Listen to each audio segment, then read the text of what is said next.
Então vamos lá. Aula do dia 11, né, de dezembro. Então eu tinha parado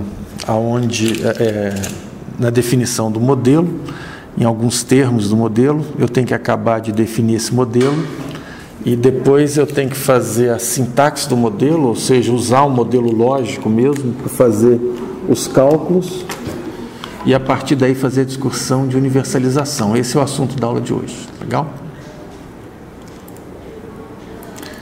Então deixa eu abrir o arquivo aqui. Olá.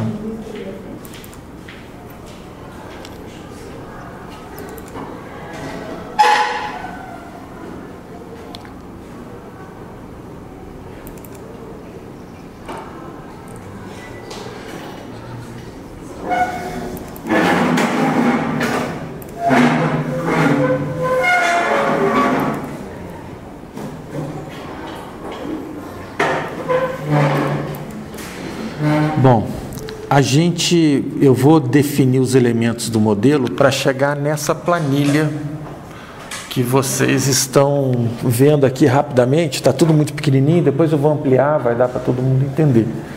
Mas a ideia é usar essa planilha que está disponível na bibliografia de vocês, e onde tem esses campos amarelos, são campos que é possível introduzir valores diferentes do que estão aqui, são variáveis, né?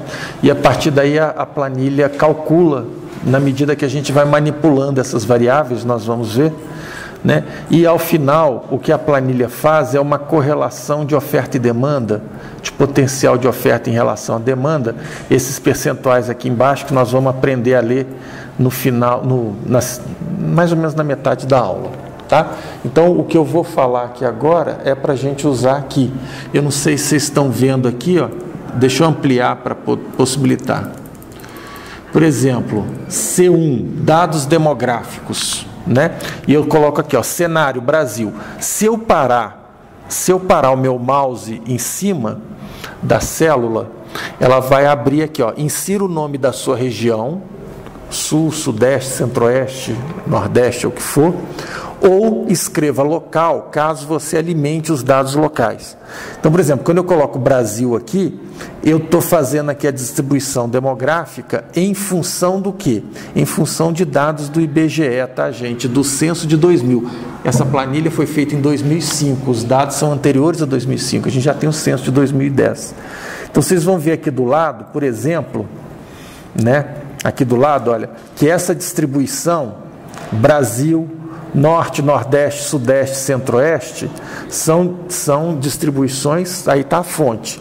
Eu peguei isso no dia 19/8/2004, né? São dados do censo 2000, disponíveis nesse endereço à época, faz parte da tabela tal, que está disponível no link tal, tá certo? Só parar o mouse em cima, que a referência bibliográfica vem toda.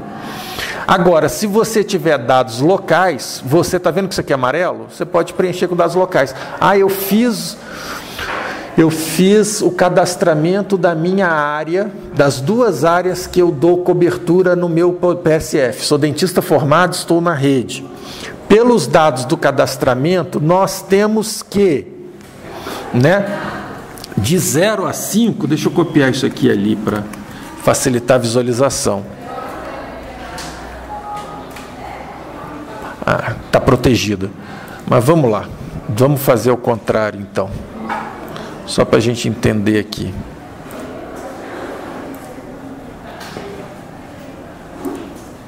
Pronto. Então, nós estamos aqui, ó. De 0 a 5, qual é o percentual da população brasileira, no geral da população brasileira, que tem 0 a 5. 11,7% da população brasileira tem 0 a 5 anos. Tá? No norte isso sobe para 15%, no nordeste baixa um pouco para 12%, no sudeste baixa para 10%, no sul mantém esses 10,5% e no centro-oeste 12,9%. Então essa é a distribuição demográfica de acordo com o censo 2000. Tá certo? Quem quiser atualizar isso, usa o dado atualizado do... 6 a 14, está aqui a distribuição. 15 a 34, está aqui a distribuição. 35 a 59, está aqui a distribuição. 60 ou mais, está a distribuição. Gestantes, está aqui a distribuição. Então, a gente vê aqui, por exemplo, né, que nós temos, em média, no Brasil, 2% da população é gestante, né?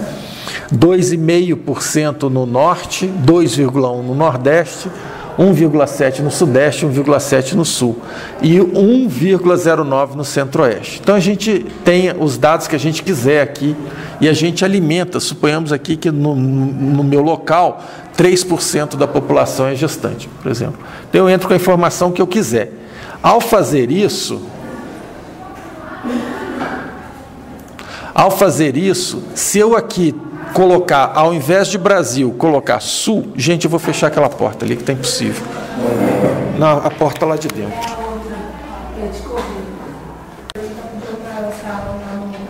É porque aqui eles ainda estão em reforma aqui do lado, ó, eles estão quebrando. Pois é, não tem sentido. Pois é. Se daqui a pouco começar a bater aí, a gente tem que pedir para parar, né? Porque está dando aula, certo? Vamos lá então. E lá tem salas muito melhores, mais arejadas. Muito mais. Só que agora já está com tudo montado aqui, data show e tudo, até fazer outra mudança perde uns 40 minutos. Ah, mandar um e-mail, tá. E depois eu faço outra, tá bom? Então, o que a gente tem aqui, ó, na hora que eu coloquei Sul, olha, você vê que você tem uma alteração aqui, ó. Deixa eu voltar para o Brasil. Olha lá, os dados alteram, tá vendo? Ó? Se eu colocar aqui os dados local, ele vai assumir os valores daquela coluna lá e ele já ajusta. Tudo bem? Então, eu vou colocar aqui Brasil mesmo, que o que me interessa é fazer uma análise para o país como um todo. Certo? A matriz está aqui, o dado pode ser atualizado, inclusive com dados mais novos do IBGE. Isso são dados, olha aqui, ó. Lembra que eu desenhei na aula passada esse esqueminha aqui, ó? Variáveis programáticas, variáveis de impacto e variáveis contextuais. Eu não sei se vocês têm aí anotado aí no caderno. Vocês têm anotado assim? Esse esqueminha aí? Variáveis programáticas, variáveis de impacto e variáveis contextuais. Certo? Não sei se vocês lembram isso. Nós estamos falando da primeira variável contextual, não é à toa que eu estou chamando ela de C1. Por que é C? Contextual. 1 porque a primeira questão é demográfica, primeiríssima. Tá? O que são as variáveis contextuais? São aquelas que estão fora do alcance no presente da intervenção do programador. É claro que ele pode trabalhar em programas de controle de natalidade, de planejamento familiar, ou o que for, e a partir daí, obviamente, no futuro isso tem algum impacto. Não estou falando no presente, no momento que ele está programando para que a coisa possa se efetivar. Então, dados demográficos é essa. C2, necessidade de tratamento restaurador. O que é isso? É o seguinte, de onde vieram esses dados? Se eu parar o mouse aqui, ó, vai ter a instrução de como preencher, certo? Então, os valores aqui estão variando entre meio e 8, com incrementos de meio em meio. Então, eu tenho 0,5, 1, 1,5, 2, 2,5, 3. O que é essa variável aí? Isso foi extraído do SB Brasil, né? O que eu fiz com os dados não do SB Brasil 2010, com o SB Brasil 2003, né? Com o SB, primeiro SB, né? Esses dados são todos anteriores a 2005, todos os dados disponíveis em 2005. Então, o que aconteceu? Deixa eu pedir aqui. Mas então, nós estamos aqui com os dados do SB da seguinte forma. O SB Brasil disponibilizava uma série de informações e o meu maior objetivo na época era montar um modelo que fosse referente à dentística, que é a demanda mais complicada, certo? Porque Porque de todas as outras demandas que a gente tem, né, em atenção básica, a demanda mais complicada é a de dentística, que é colocada assim, impossível oferecer dentística para todo mundo, imagina, para 3 mil habitantes, para 6 mil habitantes, nem pensar como é que faz. Eu me dediquei ao problema mais difícil de calcular a oferta. De todos os outros, são bem mais fáceis do que esse aqui. Então, o que aconteceu? Eu peguei lá no SB Brasil, falei assim, o que é demanda de dentística? Demanda de dentística, quem é o demandante de dentística? A população inteira é demandante de dentística? Não. Quem é demandante de dentística?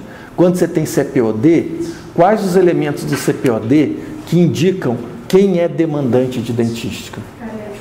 Cariados, tá certo? Então, se eu sei qual é o percentual da população que tem C igual a 0, isso quer dizer para mim o quê? Que quem tem C igual a 0 é um percentual que não precisa ir para o consultório para eu falar que você não tem nada. Tá claro? Então, se eu tenho o trabalho do agente comunitário de saúde treinado para fazer uma pré-triagem, tentar identificar, após uma escovação supervisionada, com placa corada, né, as lesões de cárie em tecidos duros, né, eu tenho um ganho tremendo em relação à população, porque a população vai procurar o dentista geralmente quando doer, ou quando o dente quebrar, e não quando começou a cavitar. Tá claro? Então eu já tenho um ganho em relação à população. E do ponto de vista do planejamento de programação, essa pessoa que chega lá no consultório faz parte de um percentual da população que tem cárie. Então, o que eu estou fazendo aqui? Com o dado do SB Brasil, eu estou focando nesse percentual que tem cárie.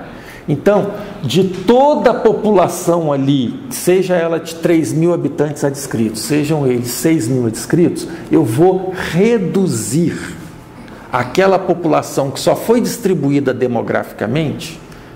Quando eu pego a pirâmide demográfica, eu só estou distribuindo esses 3 mil e 6 mil, tá certo? Porque todo mundo está dentro de 0 a gestante, de todas aquelas categorias ali, tá claro? Então eu não diminuí ninguém, eu só distribuí. Mas a partir do momento que eu tenho informação de Cs iguais a 0, eu estou fazendo o quê? Eu estou aplicando uma redução. Com a primeira variável, eu só faço uma distribuição da população por faixa etária. Por que me interessa distribuir por faixa etária? Porque a oferta tem características distintas em relação à faixa etária. De 0 a 6 anos, tem uma característica completa, 0 a 5 anos, tem uma característica completamente diferente das crianças de 6 em diante. Quem faz pediatria aí sabe muito bem que a partir dos 6 anos é quase um adultinho na cadeira, já comporta direitinho. Agora, até 5 anos a coisa é complicadérrima, que aí você já tem um tempo muito maior de cadeira, de condicionamento e uma série de dificuldades que você não tem em criança em idade escolar, que ela já é bem mais tratável, ela já entende, se não tiver nenhum trauma, ela já é bem mais fácil de lidar, e se for um tratamento mais simples, uma lesão, é tudo mais fácil e vocês vão ganhar essa habilidade no futuro, né? De dar uma anestesia, a criança nem piscar o olho, né? Não vai sentir essa anestesia, vocês vão chegar nesse ponto, né? Com treino, com certeza. Então é tudo muito mais fácil com a criança a partir dos 6 anos, né? Então a gente sabe aqui que de 6 a 14 anos é a idade tradicional que a gente caracteriza como escolares, né? Então essa faixa de 6 a 14 é uma oferta que tem uma característica própria, né? Agora, de 15 a 34, você já começa a pegar aí o adolescente, que a adolescência vai até os 19, certo? Acho que, se não me falha a memória, dos 10 aos 19, dos 12 aos 19, dos 12 aos 19, se não me falha a memória, né? E aí você já pega o adolescente e já está pegando um adulto jovem, que já tem mais ou menos um perfil de doença parecido, né? A partir dos 35 em diante, né, você já começa a ter problemas periodontais de uma monta muito maior, problemas de prótese dental muito maior. Quem não teve assistência devida à dentística, o que vai acontecer com essas pessoas? Elas vão estar perdendo esses dentes para cárie, né? Então você muda a quantidade de dentes cariados na boca, é bem menor se comparado com adolescentes e adultos jovens, que é você ainda não teve tempo de perder o dente, digamos assim, por desassistência, e você já teve o tempo bastante para a cárie fazer a festa do ponto de vista de incidência, né, acumulada ali, casos novos, até ficar com uma prevalência muito alta de lesões de cárie na boca. Tá claro isso? Então, assim, são populações diferentes, né? E a gestante é diferente pela condição de gestante. Você só fica na condição de gestante por, no máximo, 9 meses. Tá claro? Então, a não ser que você engate um filho atrás do outro, mas isso não é uma coisa comum, né? Isso pode ter sido comum, mas hoje não é comum, isso é a exceção. Então, se a gente tem essa distribuição demográfica em função da primeira variável, no modelo contextual, parte daquele bloquinho ali de variáveis contextuais. As variáveis, então, em relação ao C maior que 0, são os que precisam de atendimento clínico odontológico para dentística. Professor, e aquele com indicação de extração? Esse aí não é objeto meu, porque esse vai para um fluxo separado, né? Extração, o país tem oferta de extração gigante, ao ponto da gente ter carência de pacientes para fazer extração aqui no nosso hospital, não é isso? Vocês tiveram a quantidade enorme de pacientes para extração durante a disciplina de cirurgia? Não. E se Deus quiser, isso vai piorar, não é isso? Se Deus quiser, um dia nenhum brasileiro vai precisar de extrair dente por causa de cárie, se Deus quiser. Certo? A não ser porque indicação do ortodontista, mas a tendência é quanto melhor o nível da população, e nós estamos melhorando o nível socioeconômico, menor essas extrações. Claro, isso do ponto de vista da melhoria geral da população. E quanto melhor a política pública de saúde bucal, menor a extração.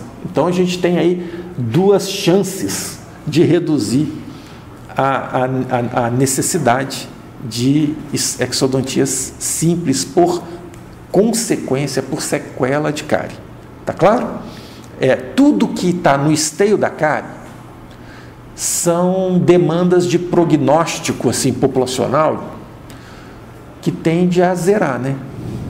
Tá claro? Assim, quanto mais a população melhora a sua condição de vida, tudo aquilo que é canal decorrente de progressão de cárie, dentística, abscetomia decorrente da complicação do canal, exodontia, próteses parciais e até próteses, tudo isso a tendência disso é reduzir, certo? Existe um fenômeno que a gente chama que é transição epidemiológica, né? O que é isso? A gente sai de um cenário epidemiológico e muda para outro cenário epidemiológico. Quando acontece isso, a população, no geral, muda de padrões endêmicos. A cárie no Brasil está mudando de padrão endêmico. 15 anos atrás, nós tínhamos CPOD por volta de 6, 7, 8. Em 2000, nós tínhamos um CPOD por volta de 3. Não é isso? Hoje já estamos por volta de 2 e alguma coisinha, tem que ver o dado do SB Brasil, qual é o valor certo. A tendência é que a gente abaixe para menos de 1. Isso quer dizer que há 15 anos atrás nós tínhamos 6 vezes mais serviços de dentística que a gente tem hoje. Tá claro? A gente tinha 6 vezes mais serviço de endodontia por complicação da cárie do que a gente tem hoje. Eu imagino que vocês também devam ter dificuldade de paciente para endodontia na clínica. Hein? Não? Não. Está sobrando? Tá, então está faltando assistência. Mas eu acho assim que na cirurgia a gente tinha muita dificuldade de paciente porque faltava muito. A lista era grande, mas faltava. Eu acho assim que os pacientes às vezes não podiam porque trabalhavam, porque tinha medo. Também porque tem uma desorganização. Exodontia é a típica coisa que não tem cabimento ter lista. Porque você não vai ficar 3 meses com o dente para extrair, com tanta facilidade de oferta de extração que tem. Não tem sentido você ter uma lista. Ou você chega e é atendido no mesmo dia ou no dia seguinte, num esquema quase que de pronto atendimento, atendido naquela semana, ou esquece. Essa pessoa vai na Casa do Ceará, essa pessoa vai ali no Agarran, essa pessoa vai em qualquer lugar, extração, vai no GAAC, vai em qualquer lugar e faz a extração. Extração é a coisa mais, ancestralmente mais oferecida, não é isso? no Brasil, não falta. Professor, assim, eu mesmo peguei uma paciente que ela tinha essas possibilidades, mas ela fez questão de ir ao HUB por conta da... mas aí então, mas você está falando de uma... Porque, o que estava acessível para ela até falou que isso chamou bastante nossa atenção. Era um bochecho com água de bateria. Cruz. Para curar a dor que ela estava sentindo. Então, assim, ela preferiu esperar o HUB, o atendimento do HUB. Tá. Mas vamos lá. Ela preferiu porque ela preferiu. Porque se ela morasse... Onde é que ela morava? Eu acho que não lembro. Mas era... Pois é, suponhamos que ela fosse para Paranoá. Ela era só ter ido no hospital do Paranoá que ela fazia extração. Ou no hospital regional, acho que praticamente todos os hospitais regionais. Isso aí não é por falta de oferta. É por uma particularidade do paciente. Não é uma característica geral da rede. Tá claro?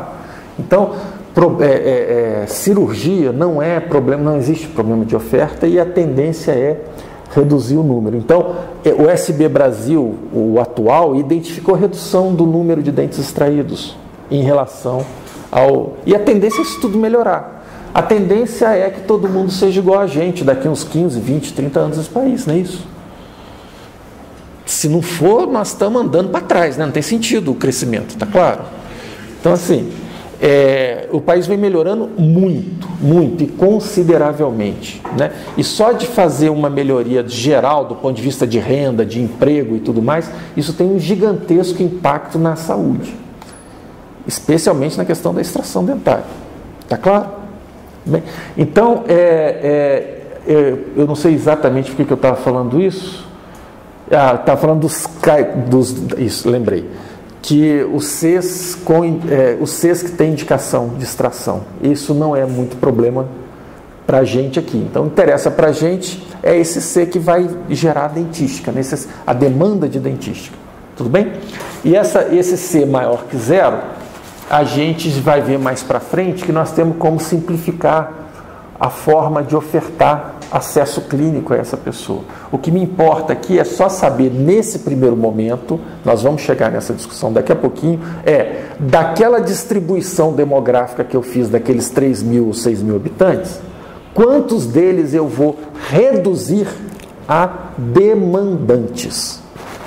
Tá claro? Então, na sua futura área de abrangência, os 3.000 ou 6.000 não serão todos demandantes de acesso clínico.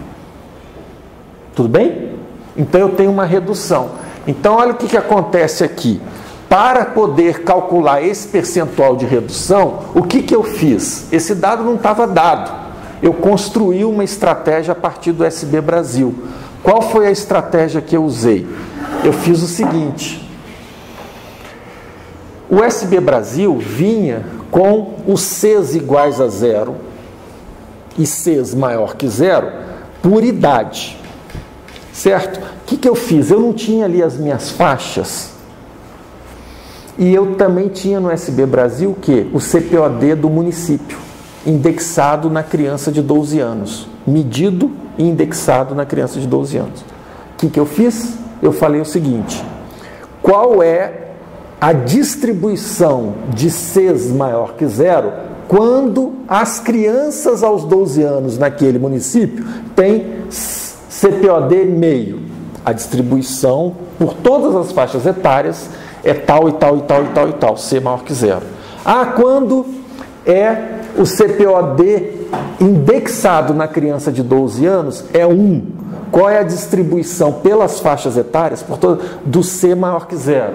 Tal, tal, tal. Então, por exemplo, esse dado que vocês estão vendo aqui, é um dado de distribuição dos Cs maior que 0, o percentual de Cs maior que 0, quando o CPOD medido aos 12 anos na cidade dá 3 no Brasil. Se eu fizer no Centro-Oeste 3, vai ter uma pequena variação. No Sul, eu fiz tudo isso. Eu fui criando as minhas ferramentas, fui criando as minhas tabelinhas. Vocês estão entendendo o que eu estou fazendo aqui? Se eu souber um dado que quase todo mundo tem, que é o CPOD na sua cidade, ou na sua região, ou no seu estado, ou no seu... ok?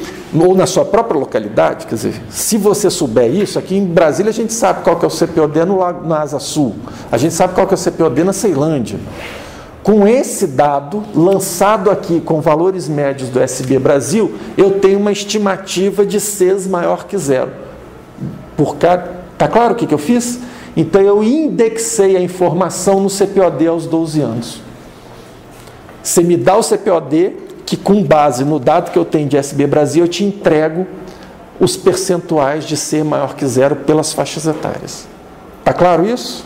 Então olha aqui do lado, ó, quando a gente anda aqui para o lado, vocês vão ver aqui, ó, CPOD aos 12 anos, Brasil. Quando o C é meio, quando C é 1, 1,5, 2, vai até chegar, olha lá, ó, 6, 8. Tá claro? Aqui, ó, Brasil, percentual, Norte, a distribuição, Nordeste, Sudeste e Sul. Todas, e se você quiser criar Centro-Oeste, e cadê a sua localidade? Meu CPOD é 1,5, então minha necessidade é tal. Você informa aqui e alimenta o sistema. Está claro isso? Então, quando a gente coloca CPOD meio, olha o que vai acontecer. Eu estou com CPOD 3. Crianças de 0 a 5 que precisam, em média, de atendimento de dentística, é metade delas, com CPOD 3 no Brasil. Se eu puser CPOD meio, que é a nossa meta, o nosso sonho de consumo, que algumas cidades no Brasil já alcançaram, olha lá, eu tinha 50% das crianças precisando de um dentista. Agora, onde o CPOD é meio, no Brasil, em média, só 32% das crianças de 0 a 5 precisam de dentista. Olha o que eu estou tentando mostrar. Que o sucesso de uma frente preventiva e promocional diminui consideravelmente a pressão sobre o serviço. Tá certo? Olha aqui, ó, 30% quanto é meio, de 6 a 14. Vamos ver quando é 3, CPOD 3. 59%, é o dobro. De 30 passa para 60. Eu tiro metade da pressão em cima do serviço quando eu consigo, populacionalmente, no futuro, levar minha população a um CPOD meio, aos 12 anos. Está claro isso? Essa pressão sobre a assistência sobre o consultório em saúde pública cai até. Tudo bem? Professor, qual é a vantagem disso? Eu sei que isso no meu consultório futuro vai estragar muito a minha clínica particular. Sua clínica particular já está estragada, quer você queira, quer não. Porque quem tem acesso à sua clínica particular tem acesso à informação, tem acesso a creme dental, tem acesso à escova de dente, tem acesso e faz a transição epidemiológica. Quem tá longe de CPO 1, 2 ou 3 hoje, CPO 1, CPO 2 aos 12 anos, quem está longe disso é quem não tem condições nenhuma de pagar um consultório particular. Ele é excluído definitivamente. Tá certo? Professor, mas não é isso que eu vejo. Eu já vi gente rica com um dente muito cariado. Hoje, atualmente. Aí já é um outro fenômeno. Associado ao fenômeno de transição epidemiológica, nós temos o fenômeno de acumulação epidemiológica. O que é isso? Quando nós estávamos com uma incidência muito alta, logo uma prevalência alta, um estoque de doença muito grande na população, todo mundo tinha muito problema. Filho de dentista tinha cárie. Tá certo? Então, se filho de dentista tinha cárie, se filho de dentista perdia dente por conta de cárie, imagina o resto da população. Tá? Aí nós tivemos uma transição epidemiológica. Os filhos de dentista pararam de ter cárie, tá certo? E todos aqueles que têm acesso ao dentista do ponto de vista econômico, social, que têm condições de absorver aqueles cuidados, deixaram também de ter cárie. Porém, sempre tem um residual na população onde os valores se acumulam. E aí eles não vão ter 3, CPO3, eles vão ter CPOD 7. Sabe assim, o cara é rico, mas chuta o balde. Então, o rico normal é rico e tem condições de consumir tudo, inclusive informação e autocuidado. E aí o CPO cai. Mas existe um rico anormal que chuta o balde, bobagem, e aí, por razões culturais, por razões quaisquer, isso é chamado de acumulação. Quer dizer, não é a população que transitou em média que tem 6 cáries, 8 cáries, mas uma pequena parcela da população acumula aquele estoque maior de cárie. Isso é chamado de acumulação epidemiológica. Deixa de ser uma coisa média na população e passa a ter uma distribuição não normal. Tá claro? Entendido? Ela acumula. Então nós temos hoje, quem tem muita cárie e tem condições de não ter, discrepa do resto. Ele não reflete a normalidade do resto. É normal hoje que a classe média brasileira não tenha cárie. Isso é que é o normal. Quando aparece alguma criança, amiguinha da minha filha, na escola, que fala que teve cárie, logo a gente já liga a luz amarela. Tem boi na linha. Alguma coisa está errada. Porque o que você espera é que não tenha cárie. Tá certo? Se algum sobrinho de você... Alguém aqui tem filho? Ainda não. Alguém aqui tem sobrinho? Alguém tem sobrinho? Sobrinho. Se algum sobrinho de vocês aparecer cárie, sobrinho, liga a luz amarela, porque não é esperado. Tá claro? O que você espera? Que se espera que hoje não se tenha cárie. Não é isso? Então tem algum problema. Tem boi na linha. E geralmente costuma ser mucilon, não é isso? Geralmente, a mamadeira com mucilon. Sem contar as balinhas. Isso, aí pronto. Aí já é na besteira mesmo. Tá claro? Já não é mais um problema de falta de condições de consumo, é falta de cuidado mesmo. É deixar rolar frouxo. Falta de... né? É igual... né? Hoje a população brasileira tem mais problema não com desnutrição, mas com obesidade, né? É porque deixa rolar frouxo. Quer dizer, já tem acesso à comida e come mal, né? Tá? Então, assim, isso vai gerando problemas que não se tinha antes. Legal? Tudo bem? Bom, então nós estamos vendo aqui, olha lá, vou jogar aqui um CPOD 5. Professor, onde é que eu vou encontrar isso? Eu vou encontrar no Tocantins, no interior de Goiás, interior de Minas, cidades onde não tem nenhuma condição. Olha o que aconteceu aqui. Eu estou aqui, vamos jogar CPO 7, 8, vamos jogar CPO... Existe CPO 8 no país? Existe. Tem cidades que tem CPO meio e médio, e tem cidades que tem CPO 8. Imagina. Hein? Isso é fácil saber, eu não lembro de cor, não, mas geralmente está no norte, no nordeste, geralmente é cidadezinha pequena, abandonada por, sabe? Só Deus que cuida. Entendeu? E aí o que acontece? Olha o que acontece aqui, ó. Lembra aquelas crianças que em CPO meio não dava 30%? Lembra os adultos de 6 a 14? Olha que a diferença do CPO de meio, olha. Nós estamos com 94%, o outro é 30%, é 3 vezes mais a demanda sobre o serviço. Então a gente sabe direitinho que uma boa frente preventiva e promocional pode simplificar a vida do dentista no serviço público, tirando uma senhora de uma sobrecarga. Tá claro? Então se a gente pensa a questão da oferta do serviço de forma desintegralizada, ou seja, se a gente pensa ela de forma toda...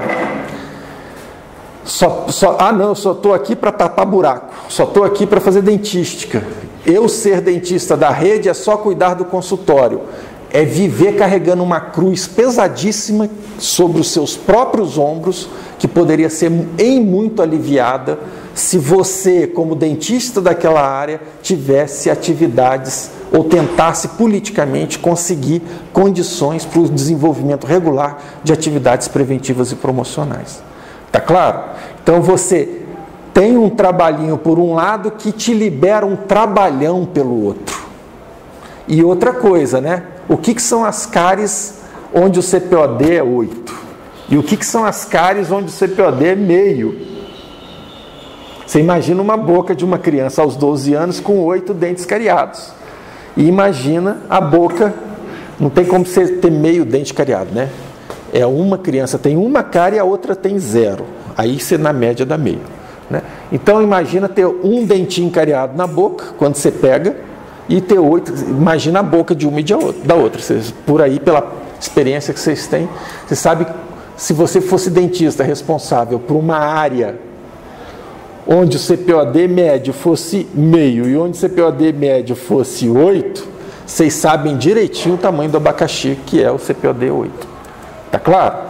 Entendido? Então, ter uma frente preventiva promocional é fundamental para que a gente possa mexer com esses valores. Isso aí é o que a gente quer, né?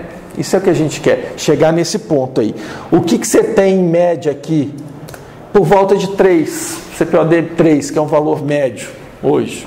É menos do que isso no Brasil. Eu continuo usando 3 como referência. Certo? Então, o que acontece? Temos como baixar isso? Temos. Tá? Entendido o que é o C2 aí? Então, o C1 eu fiz a mera distribuição por faixa etária demográfica. O C2 eu reduzi, eu tirei todos os Cs iguais a 0. Logo eu fiz uma redução. Eu reduzi a população em geral para uma população demandante. Tá claro? Agora, qual que é o próximo C3? Usuários potenciais. O que é isso? Todo mundo. Se você ofertar serviço para todo mundo será paciente do SUS? Provavelmente não.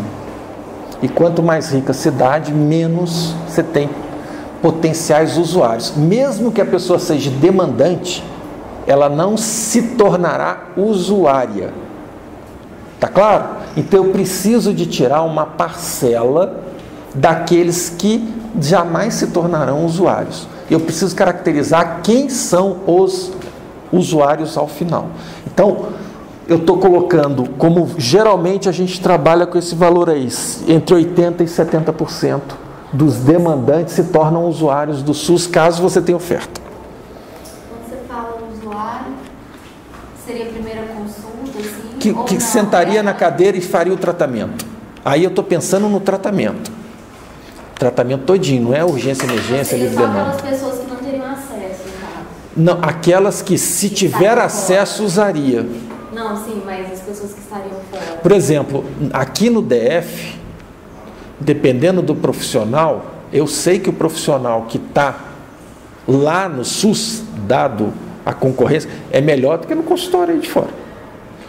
Tá claro? A qualidade, por exemplo, vocês pegam um pediatra da Unimed e pegam um pediatra do SUS. O pediatra do SUS aqui em Brasília dá de 10 no pediatra da Unimed. Mas não tenha dúvida. Então depende, você tem que... Então, cuidado, quando a gente... Depende muito da cidade, do material humano que está lá, da qualidade da força de trabalho, certo? E da confiança que a população tem nesse serviço. Tudo bem? O nosso problema maior no SUS é falta de programação, falta de acesso, né? Ou restrições de oferta. Eu só posso te dar até aqui, não posso te dar tudo que você precisa. Mas, geralmente, você tem profissionais de boa qualidade trabalhando no serviço, dependendo do lugar. Especialmente aqui em Brasília. Tudo bem? Especialmente falando de dentista aqui em Brasília. Tá? Vamos lá. Então, gente, o que está acontecendo aqui? Se eu tenho, olha lá, gente, se eu tenho 6 mil habitantes, eu já, olha só, eu comecei a falar aqui de condições iniciais programáticas. Eu comecei a falar desses aqui, ó, dessas variáveis. Certo? A primeira variável que eu tenho, qual que é? A descrição. Eu pus aqui, ó, é a normatizada número 1. Eu tinha que ter posto, em vez de X, eu tinha que ter posto P, né, que seria programáticas. Mas eu pus X, não sei porquê. Pensando X1, X2, essas coisas. Era para ser P1, P2. Então seria PN1, né? Programática normatizada 1, ou seja, essa está prevista na norma. Né? O que está previsto na norma do ponto de vista da descrição? 6 mil ou 3 mil? Se a gente parar aqui, onde é que está essa norma? Política Nacional de Atenção Básica, tá? Isso tem na bibliografia de vocês, né?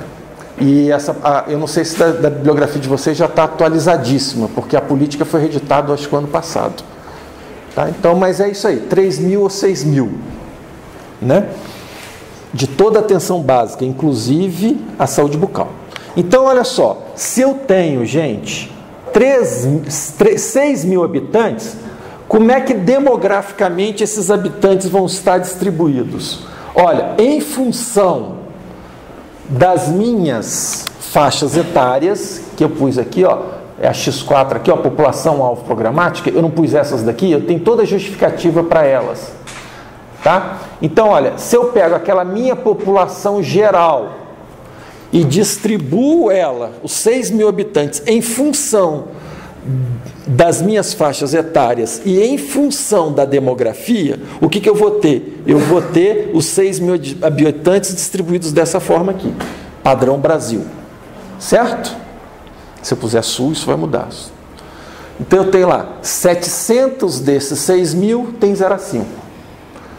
1.076 desses 6.000 tem 6 a 14, e aí sucessivamente.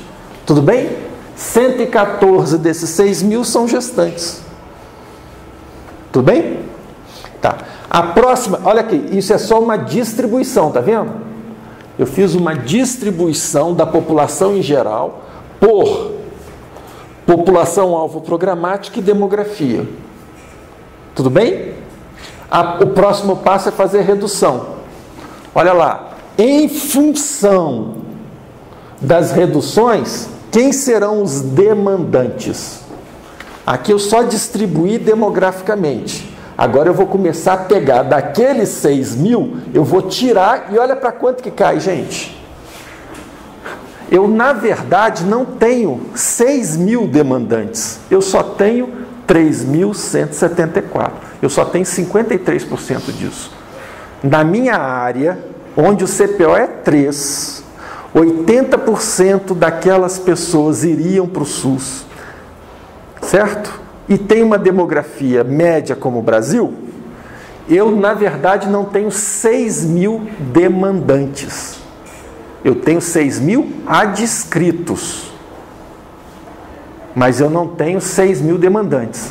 Eu tenho 6.000 adscritos, que é a norma que está aqui em cima, ó, a adscrição. Ó. Eu tenho 6.000 adscritos, está vendo? Distribuído demograficamente, de acordo com a população-alvo, que resulta em 3.174 demandantes. Então, eu só tenho 53% deles como demandantes. Tudo bem? Para isso que serve aquele ser maior que 0, indexado no CPOD 3, 2, 1, indexado no CPOD aos 12 anos. Entendido? Eu consigo. Dúvida, gente? Beleza? Então vamos lá. Lembra que eu pus 80% é usuário? Se vocês fizerem aí na calculadora uma regrinha de 3, por exemplo, 0 a 5, que são 700 habitantes, reduzido a demandante dá 341. 80% de 341 é 273. Eu tirei 20%. Não é isso? Então eu fiz uma segunda redução. Eu reduzi o quê? De demandantes eu reduzi para usuários, potenciais usuários. Tá claro?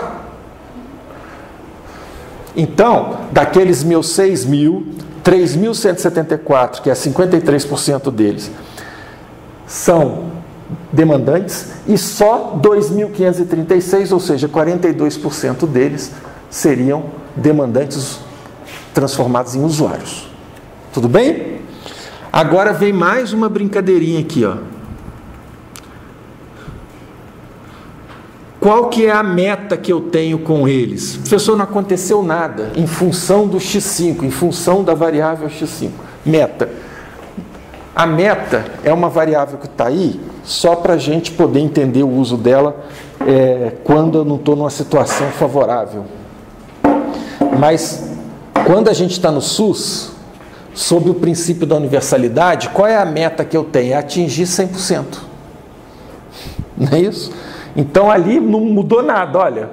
Os usuários em função de C3 são 273 de 0 a 5.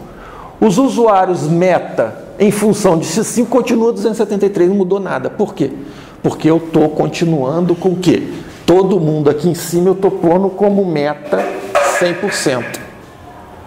Tá vendo? Qual é a meta de cobertura que eu tenho 0 a 5?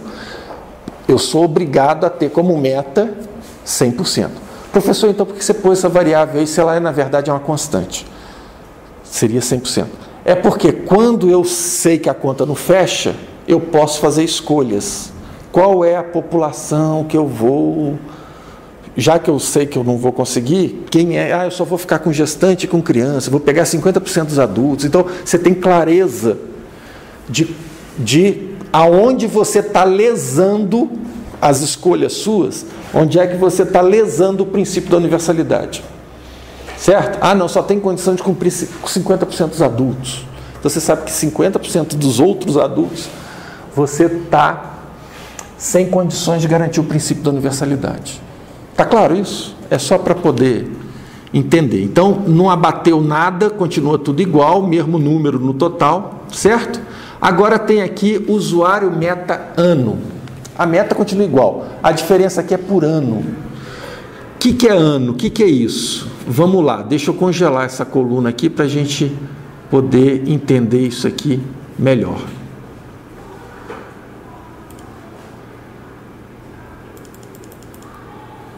Seguinte, é um conceito que eu criei olhando o funcionamento de leito hospitalar. Eu não sei se já escutaram a expressão, o leito gira de tantos dias no hospital. Vocês já escutaram essa expressão? O que é isso? Um paciente novo entra naquele leito, como se fosse o quarto do hotel ou motel, gira de tantas em tantas horas ou dias. Tá claro? Então, o que eu fiz aqui? Giro programático, o que é isso? Usei a expressão giro por quê? A ideia de que é o seguinte, se você conseguiu pegar um paciente, dar o tratamento completadinho para ele, concluir o tratamento em atenção básica, liberar da alta clínica para ele, ou seja, da ATC, quantos anos depois ele volta para a sua cadeira? Quanto tempo ele demora para girar e cair de novo na sua cadeira? Certo? Então, isso são valores arbitrados. Vocês já ouviram falar do sistema incremental de programação para atendimento a escolares? Já ouviram falar nisso? Alguém tem ideia de como é que funciona o sistema incremental e qual é o tempo de giro do sistema incremental? Vocês têm ideia, não? Sistema incremental é de que época, gente? Foi proposto quando? Vocês têm ideia? Hein? Década de 50. Ok? Primeira vez que isso foi experimentado no Brasil foi em 1951 em Aimorés, Minas Gerais. Divisa com o Espírito Santo, na beira do Rio Doce. Do outro lado do rio você tinha uma cidade chamada Baixo Guandu. Talvez você já tenha escutado, porque em 1953, 2 anos depois, foi feito o experimento da primeira sistema de água fluoretada no país. Então, Aimorés e Baixo Guandu são 2 cidades que foram experimentais para os serviços especiais de saúde pública, para o CESP. Primeiro Aimorés em 51, com um programa do escolar, um incremental escolar, e 53, Baixo Guandu com água fluoretada. Com esses 2 experimentos, se testou o que era o top do ponto de vista de avanço científico nos anos 50. No Brasil, viu que as 2 coisas funcionavam, certo? E o que é o sistema incremental? Alguém já tem alguma ideia, algum palpite do que é o sistema incremental? Enquanto planejamento de oferta? Para começar, o sistema incremental era o top dos anos 50, né? Anos 40, na verdade, né? Porque anos 50 é quando ele... né? Até porque os primeiros sistemas, os primeiros atendimentos a escolares foram feitos, se não me falha a memória, entre os anos 10 e os anos 20. Tem que ver isso no meu livro, tem isso escrito lá, que eu não lembro, pelo tal do Fones. Vocês já ouviram falar do método Fones de escovação? Nunca ouviu falar do Fones, pelo menos como método de escovação? Pois é, o Fones é um cara importantíssimo para a odontologia mundial, especialmente a odontologia norte-americana, porque ele inventou várias coisas, entre elas a divisão do trabalho odontológico. Foi ele que criou a figura do higienista dental, Foi ele que treinou as primeiras higienistas e foi ele que fez o primeiro programa de atendimento odontológico a escolares, certo? Entre os anos 10 e os anos 20, eu não lembro exatamente quando. Tem que ler direitinho lá no livro, que essa data está meio assim. Então, assim, até os anos 40, você tem alguma experiência acumulada. Ciência de verdade vai começar a acontecer fins dos anos 40, que você vai pensar cientificamente na organização das coisas. E quais são os pressupostos da organização científica da oferta odontológica em escolas? Tá? Por que escolas? Alguém poderia me dizer por que pegar criança nas escolas? E não... fazer um trabalho preventivo? Nessa época não se pensava em trabalho preventivo, até porque você estava começando com bochecho de flúor, sim, trabalho preventivo nas escolas. Bochecho, né, semanal ou bochecho diário, variando a concentração do flúor na solução. E você estava começando a experimentar o flúor em massa. Tudo bem, prevenção, tudo bem, dá para fazer prevenção, mas não era esse o principal motivo, não. Alguém poderia... Que é mais fácil. Isso é extremamente fácil pegar. Hein? É extremamente fácil acompanhar. Tudo bem, ótimos motivos. Mais o quê? Está ligado à educação. Por estar ligado à educação. Mas isso para mim tem mais a ver com as questões de facilidade. Você vai na escola, você pega, já está lá. Né? Porque seria uma população de massa fácil de... Porque é um coletivo.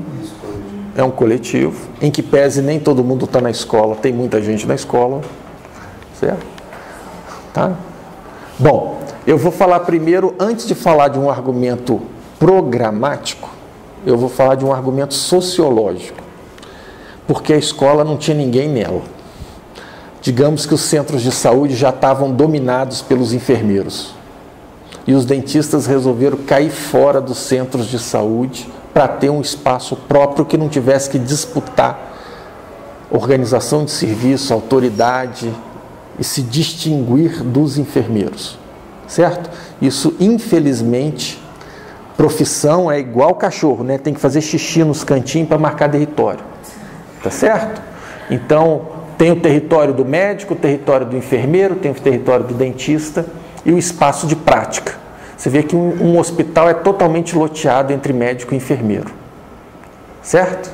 Onde é que o médico entra, o que ele faz, o que o enfermeiro faz, é aquilo, né? O território é completamente demarcado.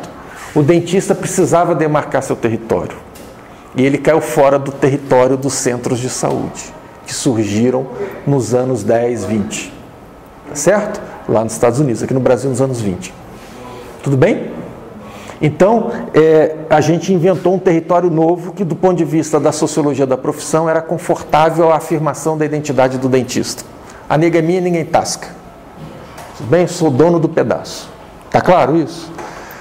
Bom, e depois também, porque se propôs, do ponto de vista programático, sob argumentos, que aquilo seria uma clientela boa. Por quê?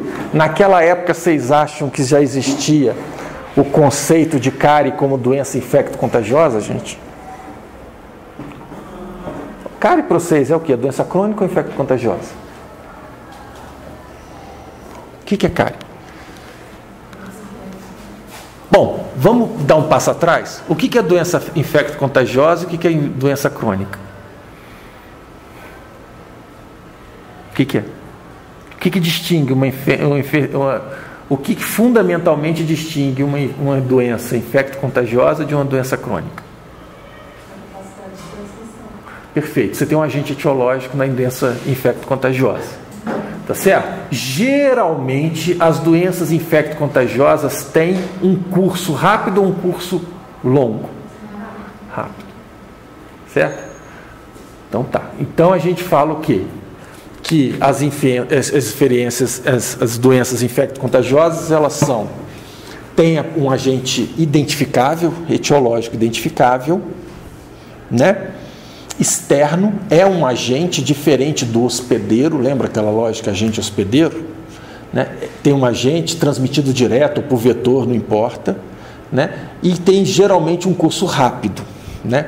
E as doenças crônicas degenerativas, elas não estão identificadas a princípio exclusivamente com um agente etiológico, ela até pode ter um eventual câncer de útero, pode ter a ver com, né, um vírus, como é que chamam lá, o HPV, não é isso? Você pode eventualmente, né, câncer de garganta tem a ver com HPV, né, sexo oral.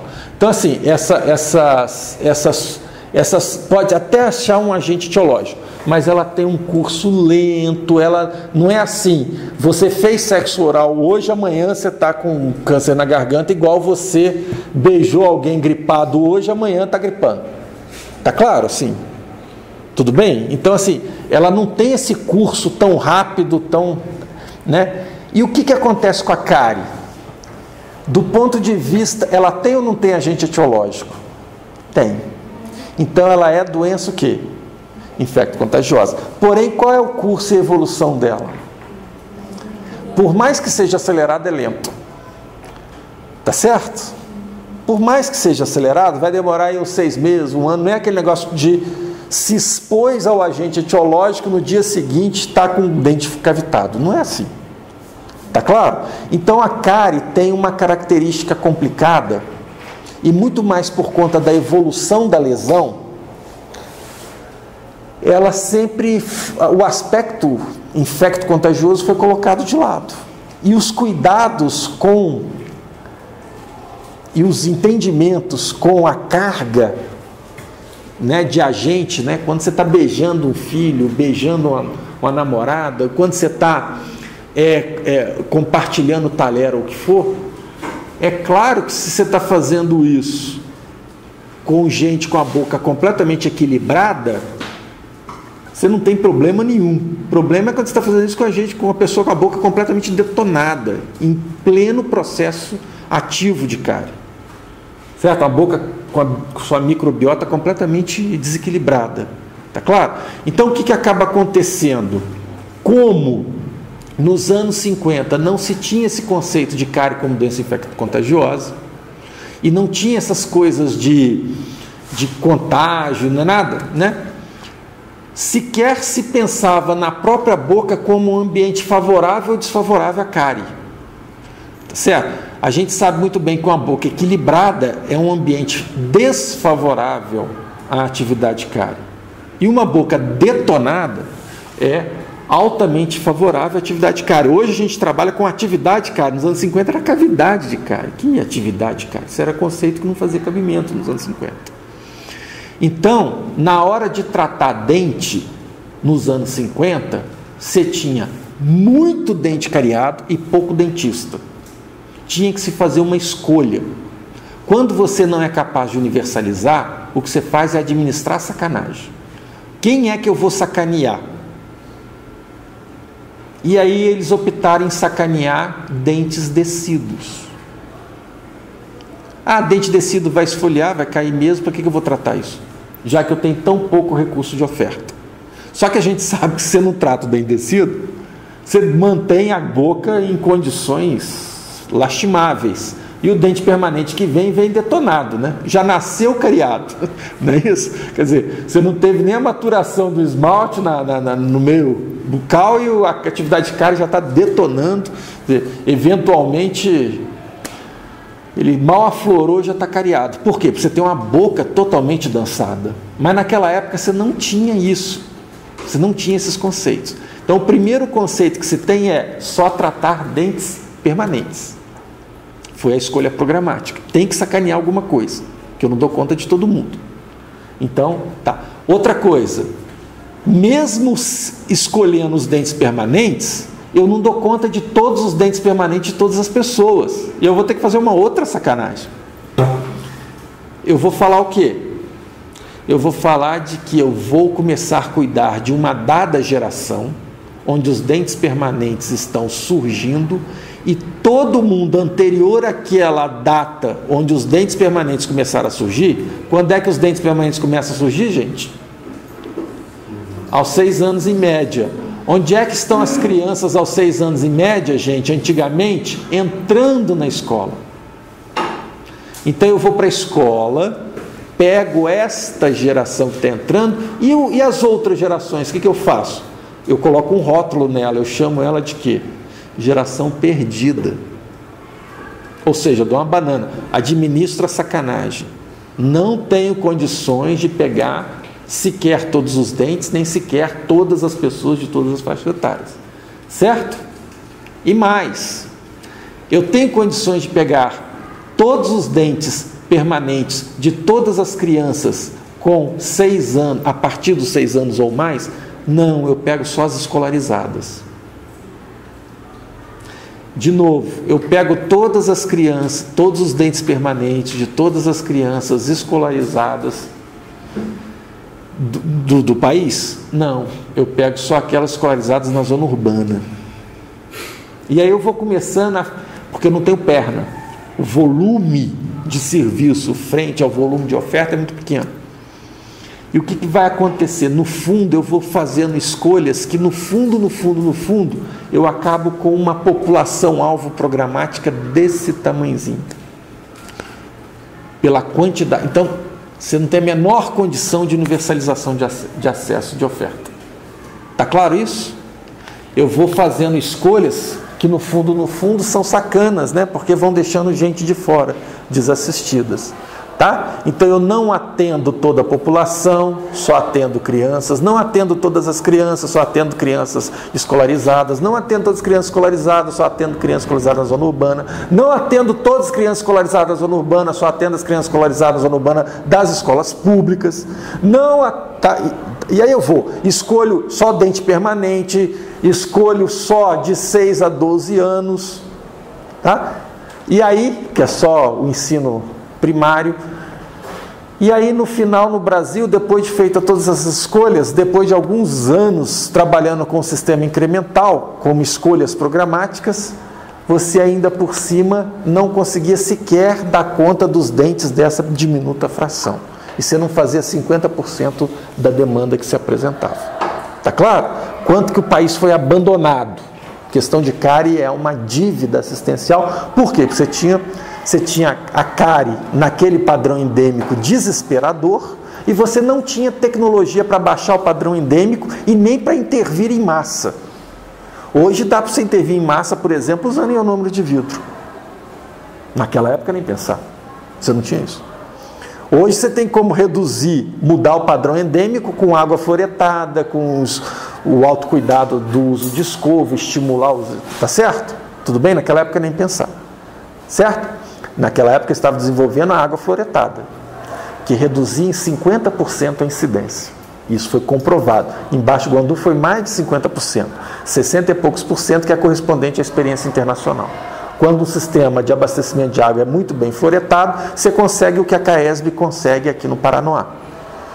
Você pode falar para ninguém escovar dente, ninguém ir no dentista, só a CAESB consegue reduzir a incidência, manter o CPOD em torno de 3. Basta o engenheiro sanitário para que metade da incidência de cárie deixe de existir nas populações. Não precisa de um dentista no planeta. Está claro isso? Basta o engenheiro sanitário. Uma boa estação de tratamento e a qualidade da água mantida nos níveis indicados e ótimos de fluoretação. Tudo bem? Onde é que entra o papel do dentista? Se quiser baixar de 3 para baixo. E qual é a tecnologia? Já não é mais a água fluoretada, é o creme dental na escova de dente. Professor, mas se eu não tiver água fluoretada, funciona do mesmo jeito. E se eu superpuser as duas? Não tem problema nenhum. Tudo bem? Ah, professor, não tem problema de fluorose? Não. Adoro essa fala, né, da Marisa Maltz. Né? Acho que está isso lá no vídeo. Não é isso? O que tiver no vídeo, vocês falam, o professor já falou isso no vídeo, para não ficar repetindo demais. Tudo bem? Então, o que acontece?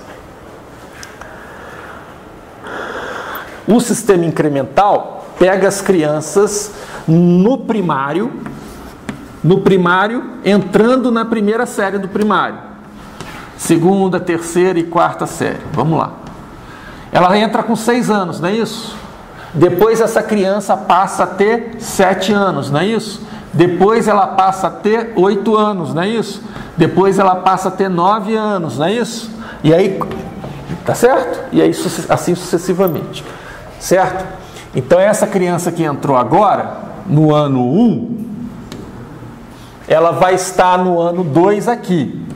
E vai estar entrando novas crianças no ano 2 aqui, que vai ter a mesma... Tá claro? Não vou ter a mesma sequência aqui, gente? Tudo bem? Então o que acontece? Quando eu chego numa escola que nunca teve nada, eu uso o conceito de geração perdida. Eu vou lá naquelas crianças da primeira série com 6 anos. E elas estão geralmente com no máximo um dente cariado, né? No máximo um dente erupcionado, ali está começando a erupcionar. Então dá conta de pegar todo mundo. Lembra que eu estou com incidência altíssima, tudo bem?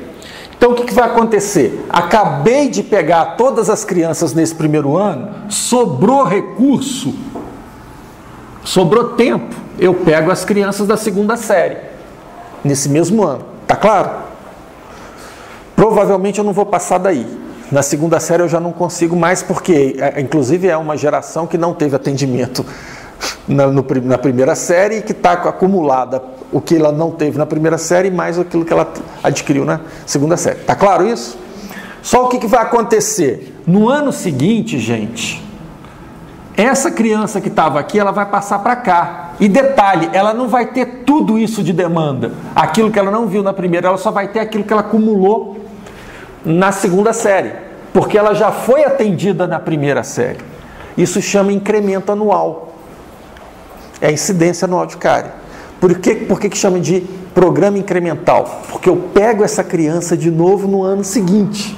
Qual que é o tempo de giro, então, do programa incremental? 1 ano. Beleza? E aí, como eu só estou pegando essa que tem pouco, já peguei essa, então eu consigo, então, manter essas duas e, quem sabe, pegar um pouquinho da terceira série. Mas no ano seguinte eu estou pegando esse pouquinho aqui, mais esse pouquinho aqui, mais o outro pouquinho aqui. Olha aqui, ó. Eu já vou distribuindo e vou organizando. Com alguns anos de funcionamento, aquela geração que entrou na primeira série com 6 anos e teve acesso ao dentista, ela vai estar lá com 12 anos só com incremento 6 anos depois. E não com tudo acumulado aos 12 anos, dos 6 aos 12. Tá claro isso? Isso era a tecnologia programática dos anos 50. O que aconteceu de lá para cá? A incidência de cárie aqui era altíssima. Vocês dominam o que é incidência e o que é prevalência, gente? O que é mesmo incidência? Casos novos. O que é prevalência? É o estoque. Perfeito. Então o que está acontecendo? O sistema incremental foi um sistema perfeito para um ambiente de altíssima incidência. E aí ela fazia a sacanagem que tinha que fazer, mas organizava os recursos de acordo com o que se podia fazer. Tudo bem? Adequado à sociologia da profissão, adequado à escolha de trabalhar em escola e tudo mais. Tá claro isso? O que vai acontecer ao longo dessas décadas? Hoje a incidência de cárie pensa comigo aqui, CPOD 6 aos 12 anos,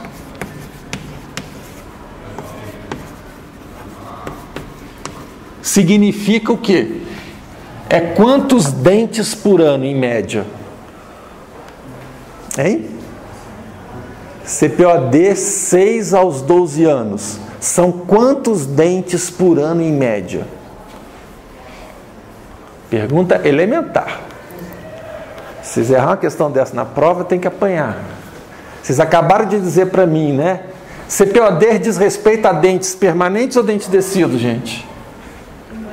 Permanente. Vamos lá. Dente permanente começa a erupcionar quando, gente? Aos 6 anos.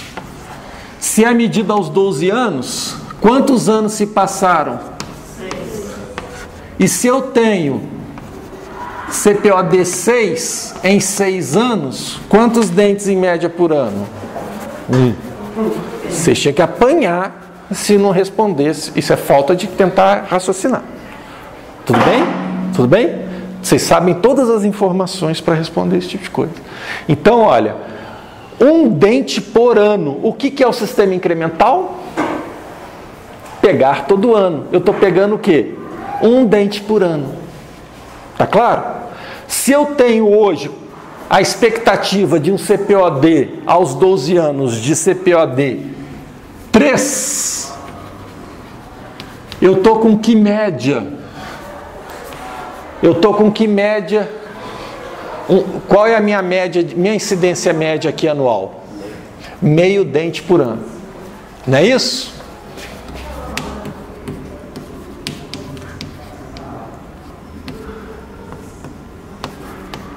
E se eu estou com CPOD meio? Vamos pôr CPOD 1, porque meio é mais da fração. Eu estou com qual expectativa de CPOD?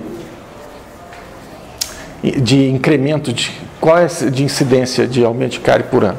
Se eu tenho um CPOD 1 aos 12 anos, quantos dentes por ano que eu estou tendo em média aí? 1/6. Não é isso? 1/6 de dente por ano.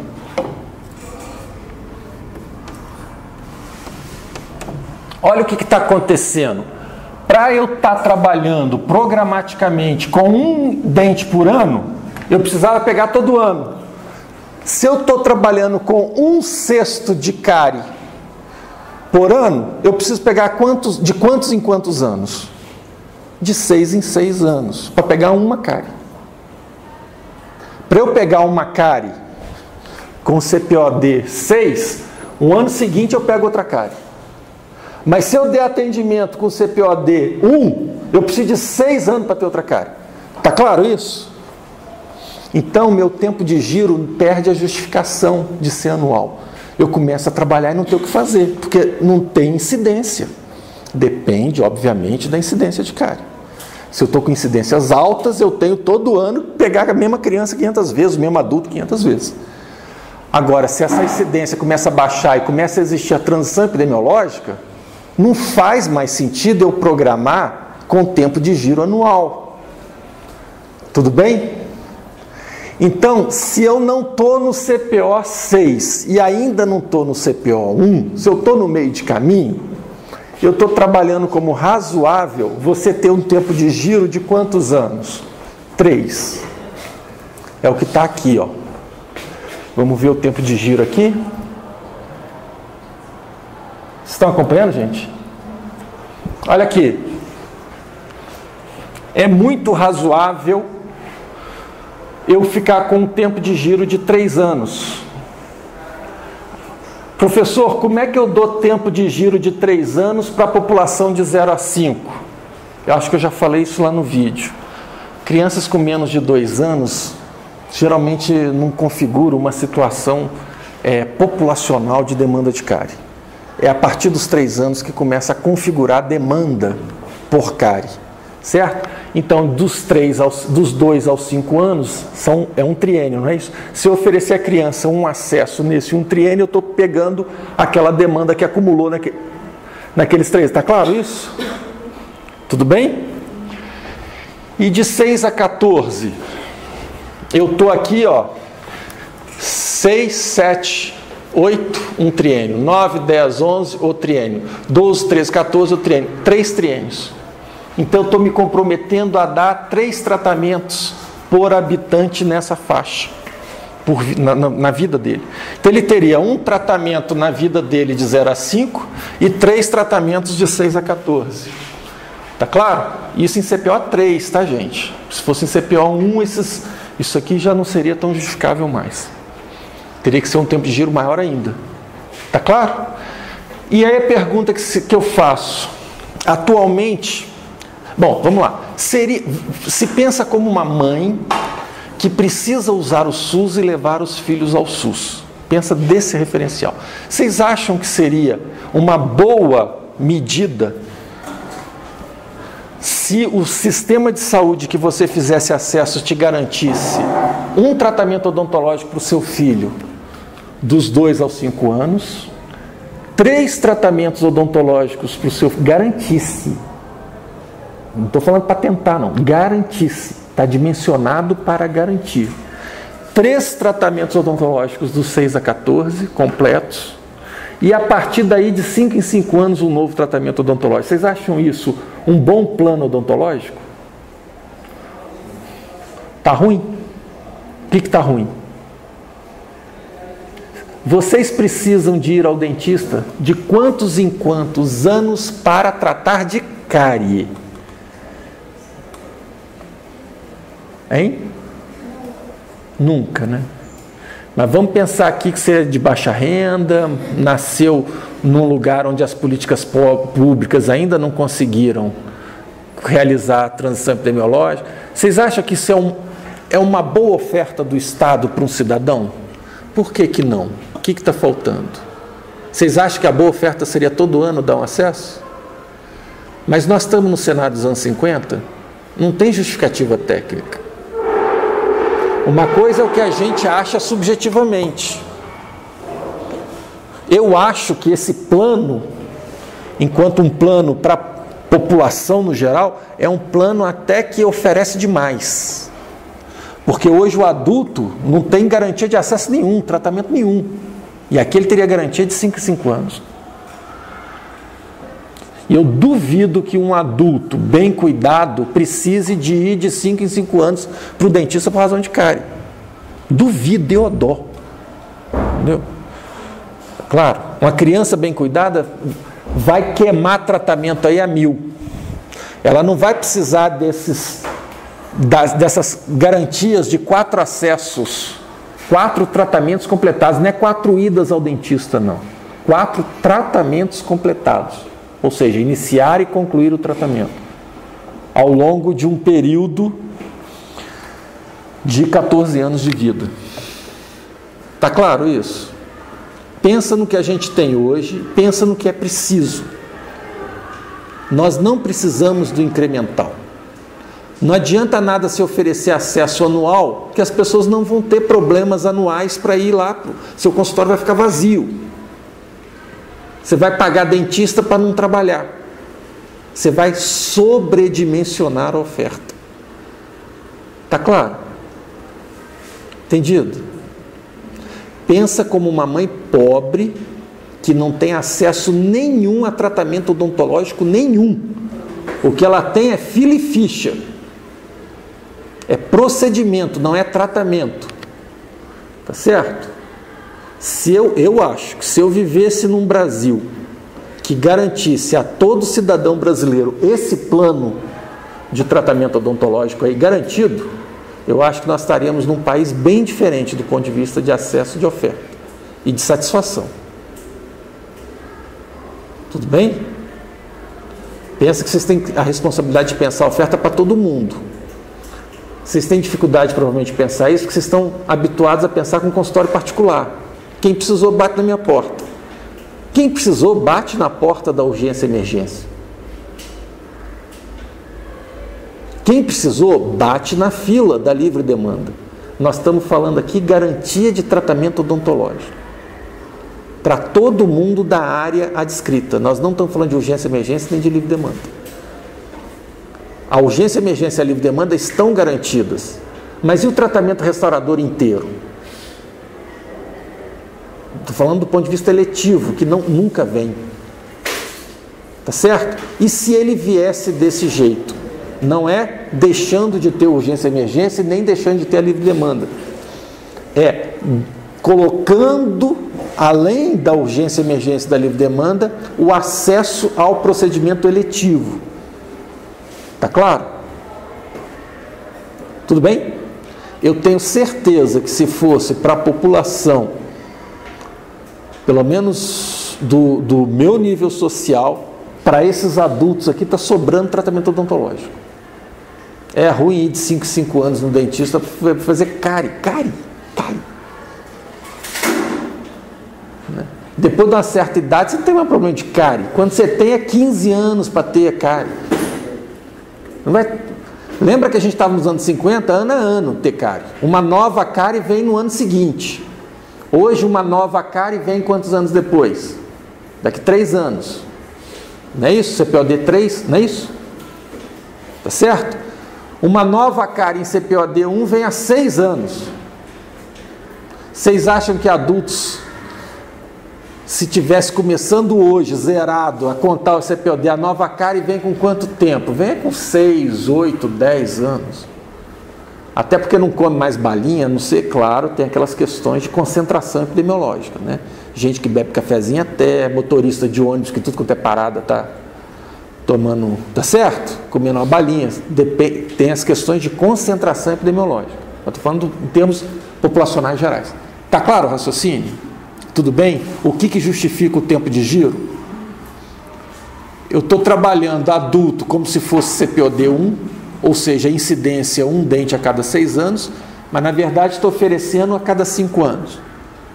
Estou trabalhando as crianças com CPOD 3 e oferecendo a cada 3 anos, e a gestante não tem como, não dá para oferecer a cada 5, 10, tem que ser todo ano, todo mundo que é gestante. Tudo bem? Está claro aí o tempo de giro explicado? Quando eu uso o tempo de giro desse jeito, gente, o que acaba acontecendo?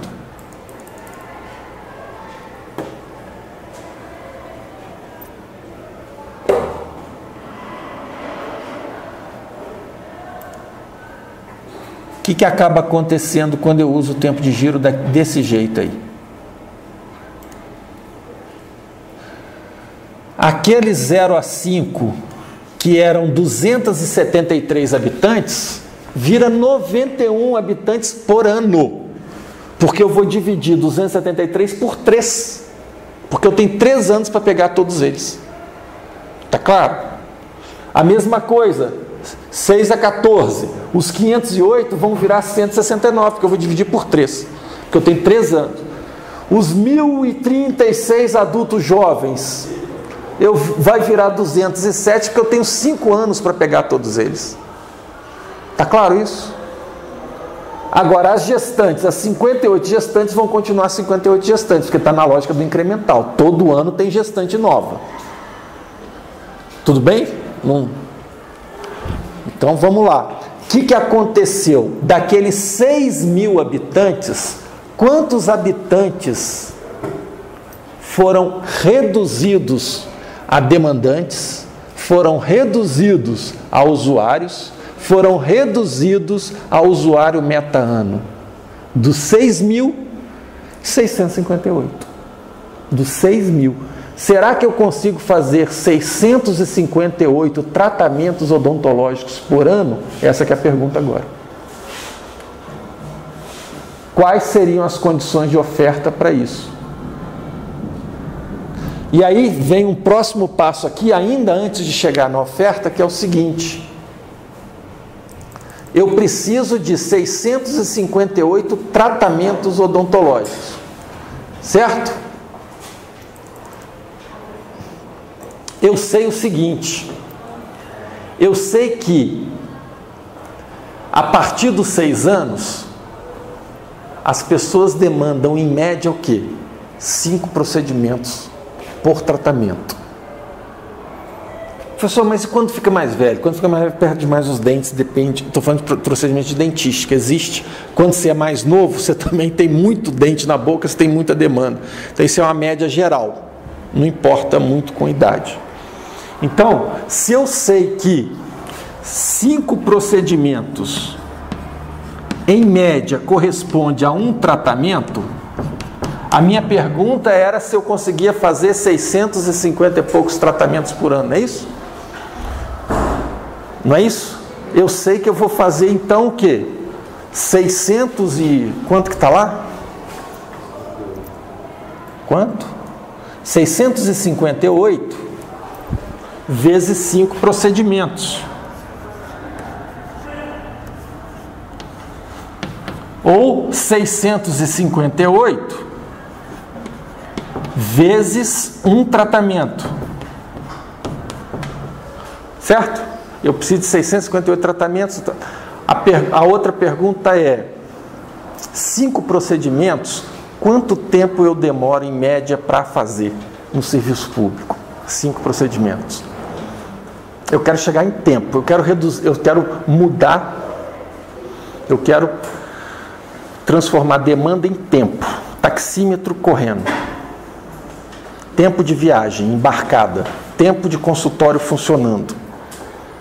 Tá?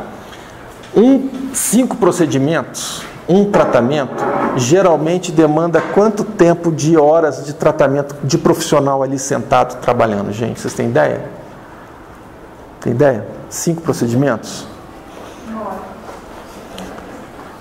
São 2 horas homem trabalho. 2 horas por homem. Quando eu falo homem é figurativo, não estou falando de gênero não. Trabalhando.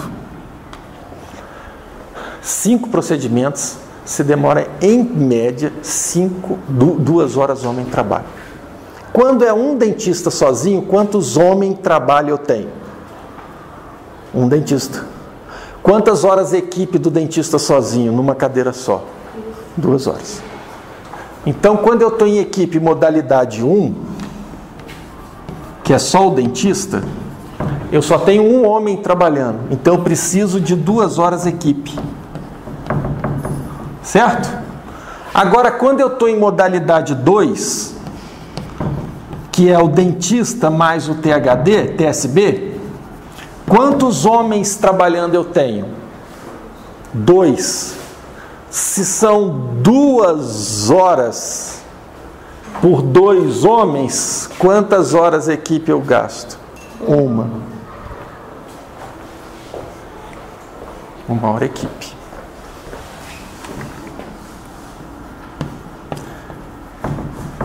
Equipe de 2 homens, 1 hora equipe de 2 homens dá 2 horas homem. 2 horas equipe de 1 homem dá 2 horas homem, tá certo? Trabalho. Então, o que a gente tem?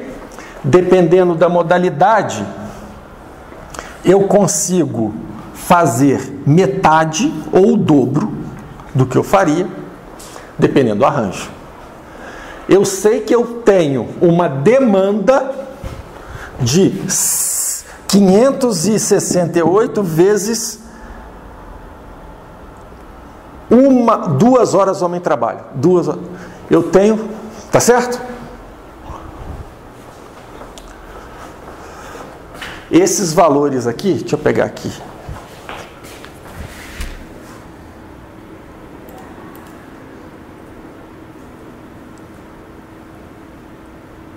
Vamos lá. Olha aqui, ó, transformando em hora. Eu vou pegar a partir daqui, ó, dos 14 anos, dos 6 anos, 5 anos. 6 em diante, 6 a 14. Eu tenho 169 habitantes ano, não é isso? E quantas horas? 338. O que aconteceu aqui? Quanto que dá 338 dividido por 169? Qual o valor que dá aqui, gente? 2. Ah, tá travado. Dá 2. Por quê? Que 2 é esse? 2 horas homem trabalho. Então eu tenho 169 tratamentos multiplicado por 2 horas homem trabalho, vai dar 338. Tudo bem? Para todas as colunas aqui embaixo é a mesma coisa. Só para a primeira, de 0 a 5, é que está diferente. Por quê?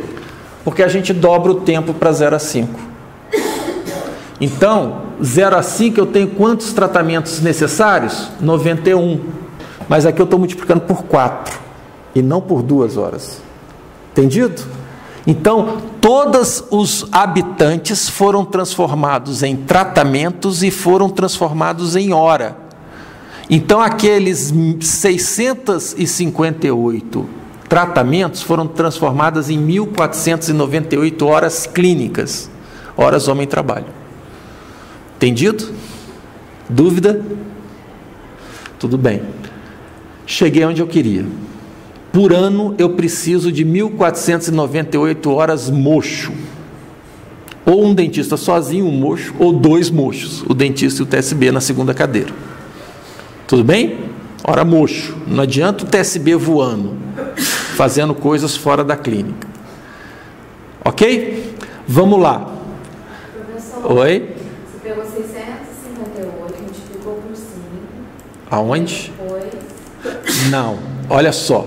Eu poderia ter multiplicado tudo isso aqui por 2 se todos demandassem 2 horas. Porém, o de 0 a 5 demanda 4 horas. Então, todos esses daqui eu multipliquei por 2. Mas esse aqui eu multipliquei por 4. Aí eu somei tudo. Tá bom? Então, 658 virou 1.496. 98. Tudo bem? Então, olha só. 24% do meu tempo é demandado com 0 a 5. 24% da minha demanda de tempo de clínico é 0 a 5. 22% é 6 a 14. 27% é de 15 a não sei quanto, aí vai. 7,7% é gestante do meu tempo. De demanda. Não o tempo que eu tenho de oferta. O que estou sendo demandado. Onde é que está a pressão da demanda? Olha aqui como é que se distribui, quase que igual, olha. 24, 22, 27. Tudo em torno de 25%, tá vendo? E o resto dos 25% é entre os adultos e gestantes. Tá claro? Os adultos jovens, de 15 a 34, ó, de 0 a 34 anos, eu tenho mais ou menos essa distribuição, ó. Menos população de creche, ainda não está na escola, me demanda 25%. População escolar, me demanda 25%. Adolescentes e adultos jovens, me demanda 25%, em torno de 25%. Está claro isso? E o resto, os outros 25%. Gestante, idosos, adultos com mais de 35 anos. Está claro? Isso ajuda a entender o tamanho da minha demanda e como é que ela está distribuída, como é que ela me aparece. Está claro? Agora eu vou ver a minha oferta. O que é a minha oferta? Está aqui. Quando eu estou em modalidade 1, eu tenho um homem trabalhando. Quando estou em modalidade 2, eu tenho 2 homens trabalhando. Está certo? Agora vamos lá. Em cenário programático, se eu dedico 20 horas da minha jornada contratual a serem 20 horas mocho, sentado o rabo na cadeira para trabalhar, das 40 horas de contrato, o que significa isso no final do ano? Significa que eu tenho 11 meses de trabalho. Vamos lá.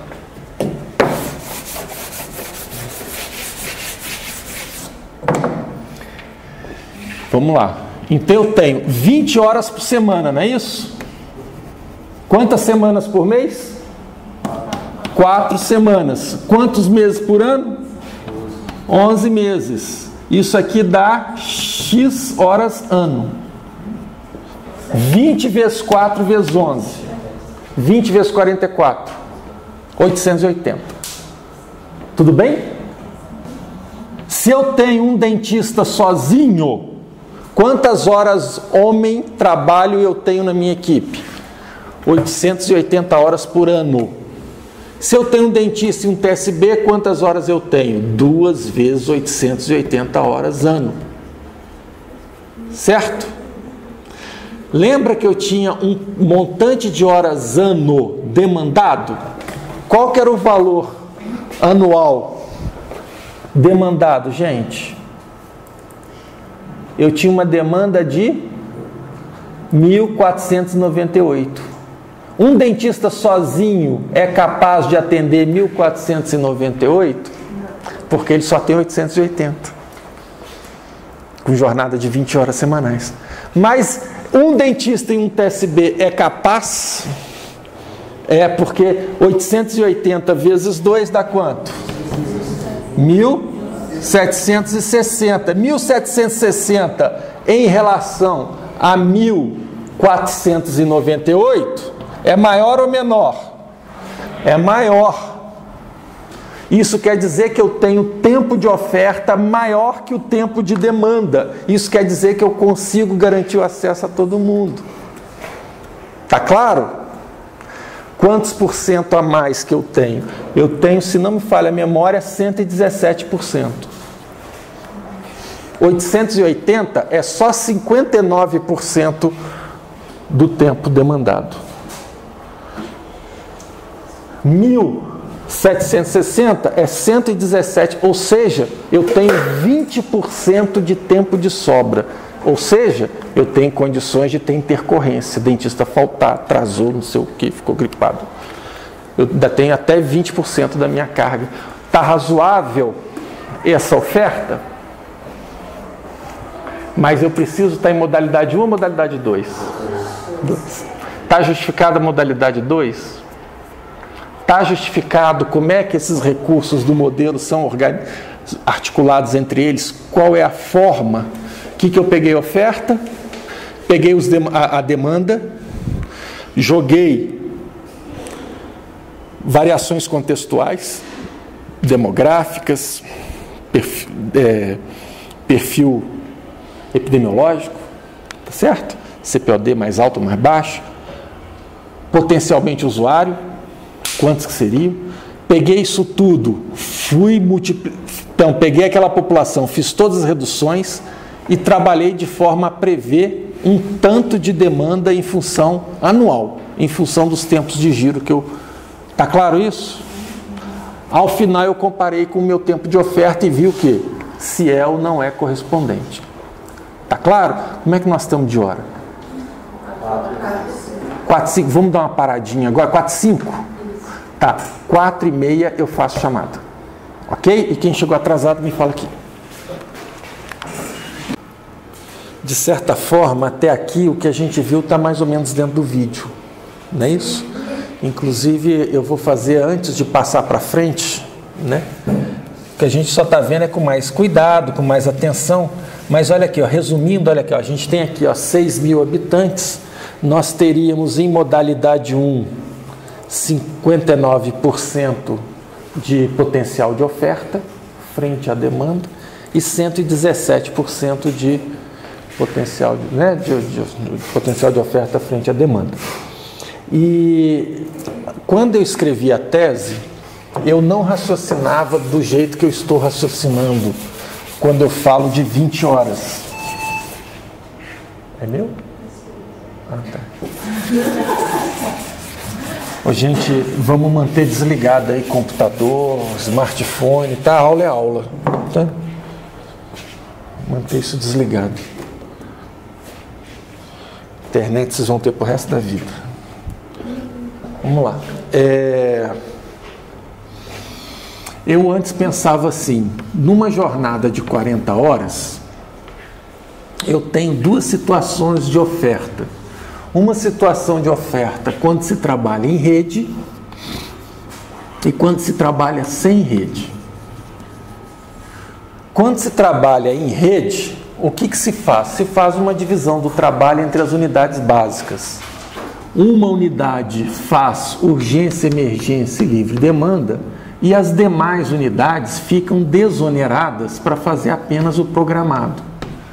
Como essa planilha é toda voltada para o programado, então o que eu falava? Eu falava que daquelas 40 horas semanais, unidades em rede trabalharia até com 32 horas mocho. Certo? Ou seja, das 40 horas contratuais, 32 seriam horas efetivadas na clínica. E quando se trabalha sem rede, a mesma unidade tem que fazer urgência, emergência, livre demanda e programado. E aí complica. Por quê? Porque geralmente urgência, emergência, urgência odontológica de verdade, a maior parte delas é decorrência de pulpite. E pulpite é drama da madrugada.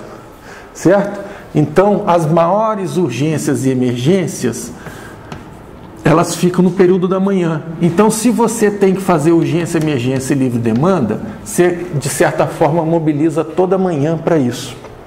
Então, daquelas 32 horas aqui, 20 horas aqui, ó, foram para urgência, emergência e livre demanda. Sobraria, na melhor das hipóteses, 12 horas para trabalhar à tarde programado.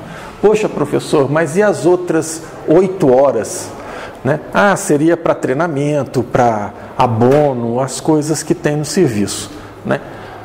Esse cenário de 32 horas foi o cenário que eu usei, seja para compor a jornada de trabalho de unidade em rede, seja para compor a jornada de unidade faz tudo.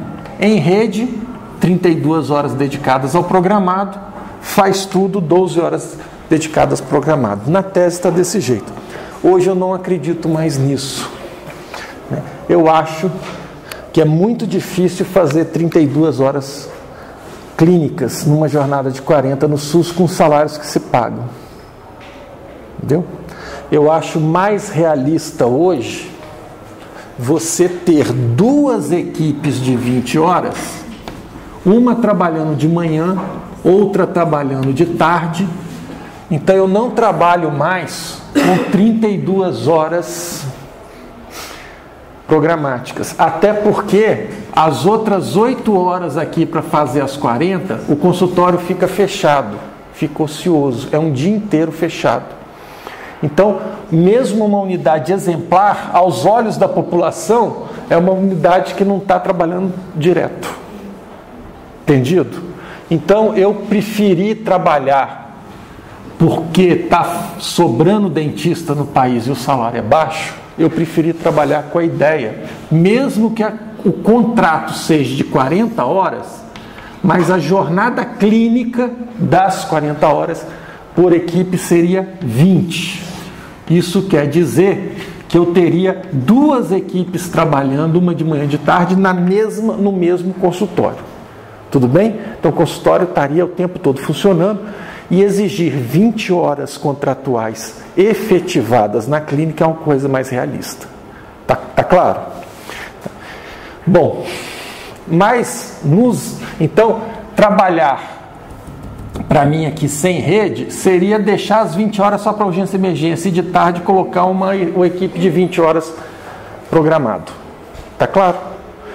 Entendido aí? Eu mudei o meu raciocínio de 2006 para cá, nesses últimos 6 anos. Tudo bem? Tá, agora é 2005. Agora, durante o trabalho com a tese, eu coloquei aqui, ó, no modelo, eu estou explicando isso porque a tabela que vem em frente depende dessa explicação. Eu coloquei então aqui, ó, tinha-se 12 horas para o programado, quando você faz urgência, emergência, livre demanda e programado, a equipe faz tudo, e quando está em rede, só faz o programado, eu punha 32, certo? Então isso dava números como esses daqui que estão colocados aqui, 98 e 188%. Está claro isso aqui? Então esses percentuais mudam, tá? Em função das variáveis que a gente põe aqui. Atualmente eu estou pondo 0 de programado para a equipe faz tudo, porque elas são 20 horas dedicadas à urgência, emergência e livre demanda. E eu ponho 20 horas para as programadas. Tá claro? Eu mudei, eu não acho razoável o que eu propus em 2000, não é realista. Tudo bem? Tá? Bom, mas considerando então que teria equipe com rede e equipe sem rede, usando daquela matriz, daquela planilha, usando daqueles cálculos, o que eu fiz? Eu fiz o seguinte, isso aqui é da tese. Na época não era 3.000 por unidade, era 3.450 e 6.900. Hoje é cada área 3.000. Na relação 1 para 1, minha descrição é de 3.000 atualmente. E na relação 1 para 2, a minha descrição é 6.000. Na época da tese, era 3.450 e 6.900. Tudo bem? Então o que eu pus aqui? Ó? A descrição. 1 para 1, 1 para 2. Certo? Aí o que eu peguei? Peguei aqui os CPOSDs, de meio até o 8. Tá? Coloquei o quê? Modalidade 1 e modalidade 2. Sem THD e com THD. 1 para 1, sem THD e com THD, 1 para 2. Legal? Aí eu coloquei aqui, cenário programático 1. O que é o cenário programático 1? Equipe faz tudo. Cenário programático 2, equipe em rede. Então, eu montei 8 arranjos fazendo essa combinação. Tudo bem? Então, esse primeiro arranjo aqui, essa coluna 1 aqui, que eu chamei de Pareto 7, depois nós vamos ver mais para frente. Pareto é sinônimo de arranjo, um arranjo de recursos do tipo 7, com nível de eficiência que eu estou chamando aqui Pareto 7. Então ele está na relação 1:1, sem THD, fazendo tudo. Qual é o meu potencial de oferta? Em CPOD meio, 91, em CPOD 1, 74. Olha o que aconteceu aqui. No melhor CPO, eu estou com 90%. No pior CPO, eu estou com 43%. Nenhum deles chegou no 100% e sequer ultrapassou para ter aquela reserva que me deixa um pouco mais confortável para as intercorrências. Tá claro? O que a gente percebeu aqui? Em nenhuma situação eu consegui garantir acesso. O meu potencial não chegou e ultrapassou o 100%. Tudo bem? Então, quando eu estou na relação 1:1 sem THD, mesmo que eu esteja no paraíso e trabalhando sem rede, mesmo que eu esteja no paraíso do ponto de vista epidemiológico, nem assim eu consigo chegar no 100% e ultrapassá-lo para ter uma reserva de oferta. Tá claro? Nem no paraíso funciona. Nem na melhor cidade brasileira do ponto de vista epidemiológico, para a questão da cárie, funciona. Tá claro isso? Quando eu passo a trabalhar em rede, aí sim, olha, todos eles, estou trabalhando com 3.000 habitantes, relação 1:1. Uma equipe de odontologia para uma equipe de saúde da família. Estou sem THD, sem TSB, modalidade 1. Porém, eu estou fazendo as minhas 32 horas, que é o modelo anterior, eu estou fazendo minhas 32 horas, mas daria para fazer com 20 também. Eu estou fazendo minhas 32 horas só para programado. Eu não estou perdendo tempo, entre aspas, com urgência. Eu não estou trabalhando urgência e emergência. Eu tenho uma divisão de trabalho, outra equipe faz isso. Tá certo? E aí o que a gente percebe? Para todo o cenário epidemiológico, eu ultrapasso 100%. Ou seja, o acesso universal aqui está formalmente garantido. Tá claro? Saúde. Em modalidade 2, quando eu ponho THD, o que aconteceu? Em modalidade 2, quando eu ponho THD, eu estou na relação 1:1 com THD. Tanto quando eu não trabalho em rede, quando eu trabalho em rede, tudo aqui eu ultrapasso 100%, com exceção desses cenários extremos aqui, 7,5% e 8%. E mesmo assim eu estou aqui 95% e 96%. Então o que eu estou tentando ver aqui? Olha, se eu estou trabalhando sem rede, eu tenho duas exigências. Quais são? Para que eu possa garantir o acesso. Quais são? Estou trabalhando sem rede, ou seja, estou trabalhando no cenário 1. Certo? Qual é a exigência que eu tenho? Modalidade 2. Eu necessariamente tenho que ter TSB, modalidade 2. E necessariamente. Tudo bem? Então, agora, se eu estou sem rede. Agora, se eu tenho THD, TSB, eu posso trabalhar tanto com rede quanto sem rede. Então, o que dá dando para perceber aqui? Quando eu não tenho TSB, eu preciso de rede. E quando eu não tenho rede, eu preciso de TSB. Nas duas situações, se eu estou sem TSB e se eu estou sem rede, eu tenho que trabalhar só com 3.000 habitantes. Tá certo? Me faltou TSB, não dá para passar de 3.000 habitantes, relação 1:1. Me faltou a chance de dividir trabalho entre equipe. Não deu para estabelecer rede, não deu para trabalhar exclusivamente o programado. Eu tenho que fazer urgência e emergência. Eu só posso trabalhar na relação 1:1. Então, quando é que a relação 1:1 é indicada? Quando eu estou sem rede ou quando eu estou sem THD. Mas eu tenho que ter rede para contrabalançar e eu tenho que ter THD para... Entendeu? Eu tenho que ter um dos dois elementos. Eu não posso não ter os dois. Isso para 3.000. Se eu estou de perna manca, ou seja, só tenho a rede. Se eu estou de perna manca, só tenho a rede, ou só tenho a THD e não tenho a rede, se me falta um ou outro, as duas pernas que eu preciso é a rede e a THD. Se eu estou manco de uma das pernas, eu só alcanço a metade do caminho. eu estou manco, eu só consigo cobrir 3.000. Está claro? Porém, quando eu estou com as duas pernas, eu consigo cobrir 6.000, olha aqui. Quando é que eu consigo cobrir 6.000? Só numa situação, ó. Porque isso aqui é muito residual, né? CPOD meio 1, é muito extremo, nem considerei. Tanto quanto eu nem considerei esse aqui para atrapalhar o raciocínio. Tá claro? Só tem um lugar que eu passo. As coluninhas que estão em azul são as que passam de 100. O potencial de oferta. Então, o que aconteceu aqui? Quando eu estou trabalhando na relação para 1, só tem uma coluna aqui que consegue... Qual que é esse cenário aqui? Eu tenho que ter TSB e tenho que trabalhar com rede. Então, quando eu tenho as duas coisas fundamentais, isso para qualquer perfil epidemiológico.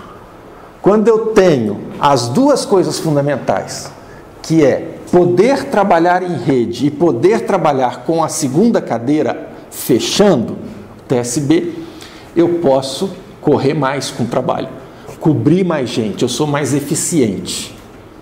Certo? Eu tenho condições de garantir o acesso a 6.000 habitantes. Se me quebrar uma das duas pernas, que me garante eficiência, eu vou perder eficiência.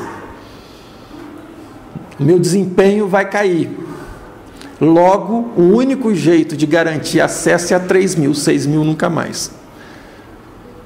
Tudo bem? Tudo bem? Entendido aqui? O raciocínio? Vamos pegar essa mesma matriz aqui e vamos jogar como as equipes funcionavam em 1995, as equipes do PSF no Brasil. E vamos comparar aqui. Isso aqui, eu mantive as caselas azuis para mostrar qual era a região que passava de 100 ou ficava muito próximo, lembra? Eu mantive as caselas, tá certo? E joguei aqui o percentual de equipes implantadas no Brasil, em modalidade 1, modalidade 2, com potencial de formar rede, nem era formando rede, podendo formar rede, porque poder formar rede depende do tamanho da população, da localidade. Eu não sei se eu já falei isso, eu posso falar de novo, né? E aí eu percebi o seguinte: olha onde é que os valores estão distribuídos. Nas caselas que não é possível formalmente assegurar acesso.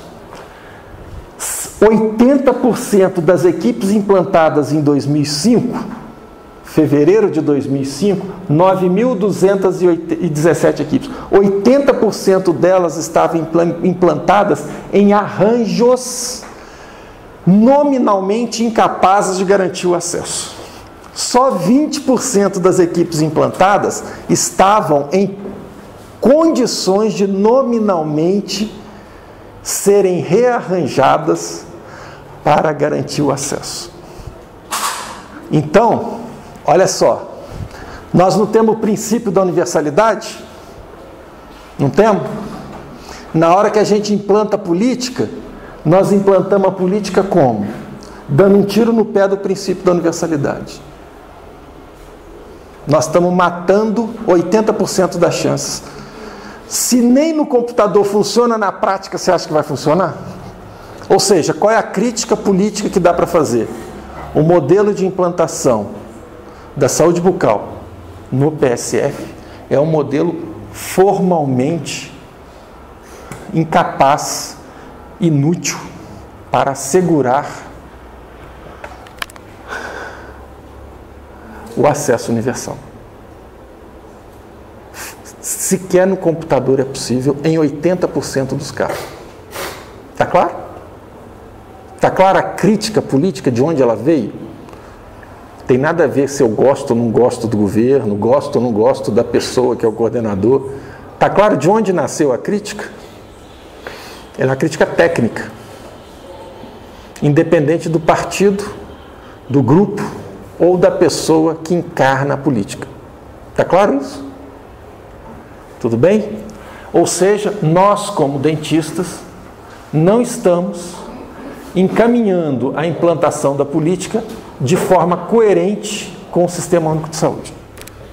Estamos permitindo a implantação de equipes de qualquer jeito. Logo, eu usei uma frase do Guido Mantega, quando iniciou aquela crise europeia, que a gente está nela até hoje. Na verdade, quando iniciou a crise lá nos Estados Unidos, que os bancos nacionais aí, Federal Reserve, os outros, começaram a colocar dinheiro no mercado. E o Guido Mantega saiu com uma frase como essa, né? Não adianta jogar dinheiro pela janela do helicóptero. Isso não vai resolver a crise. Certo? Você tem que aplicar o dinheiro de forma direcionada corretamente. Tá claro? E não de qualquer jeito. Eu usei essa frase, obviamente, em julho passado, quando eu fui presidir lá a nossa mesa sobre financiamento no nosso congresso, e isso causa desconforto. Pô, o Zanetti falou uma coisa dessa, o Brasil sorridente distribui dinheiro na lógica de jogar dinheiro pela janela do helicóptero. Tá claro? Porque 80% das equipes, pelo menos até 2005, valia a pena atualizar essa análise. Não sei se mudou muito, não. Creio que não. 80% dos municípios, se eu tivesse que apostar, eu apostava, que não mudou. 80% dos municípios eram formalmente incapazes, recebiam recursos federais para arranjos formalmente incapazes de garantir acesso. Tudo bem?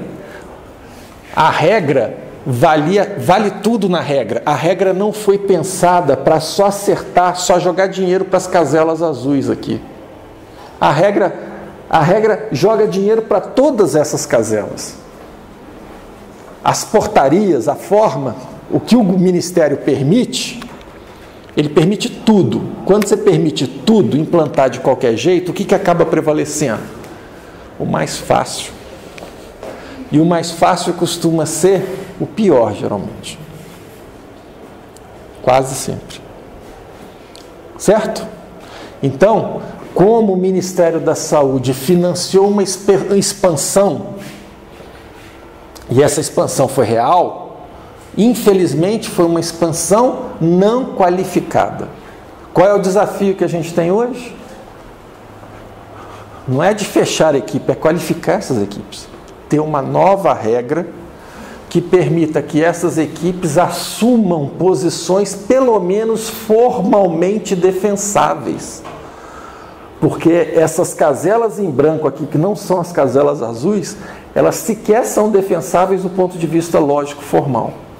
Elas são indefensáveis do ponto de vista técnico. Está claro? Não sei que município está debaixo de nenhuma dessas caselas, não estou direcionando a crítica do ponto de vista político. Eu estou fazendo uma crítica à política e não às pessoas que estão fazendo a política. Está claro isso?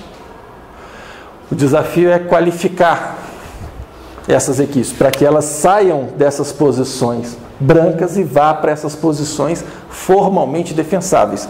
E uma coisa ser formalmente defensável ainda não quer dizer que ela acontecerá de fato. Tá certo? Agora, se formalmente ela sequer é defensável, aí que ela não vai acontecer nunca mesmo. Eu dou a garantia que não acontece. Aí já é diferente. Naquelas caselas azuis, eu não posso garantir que acontecerá. Mas nas caselas em branco, eu dou a garantia que não acontece o princípio da universalidade. E é 80% das equipes implantadas. Está claro isso? Entendido? Dúvidas? Não? Ok. Isso aqui é o que me permite dizer que a gente distribui dinheiro pelo país na lógica de jogar dinheiro pela janela do helicóptero. Tá bom?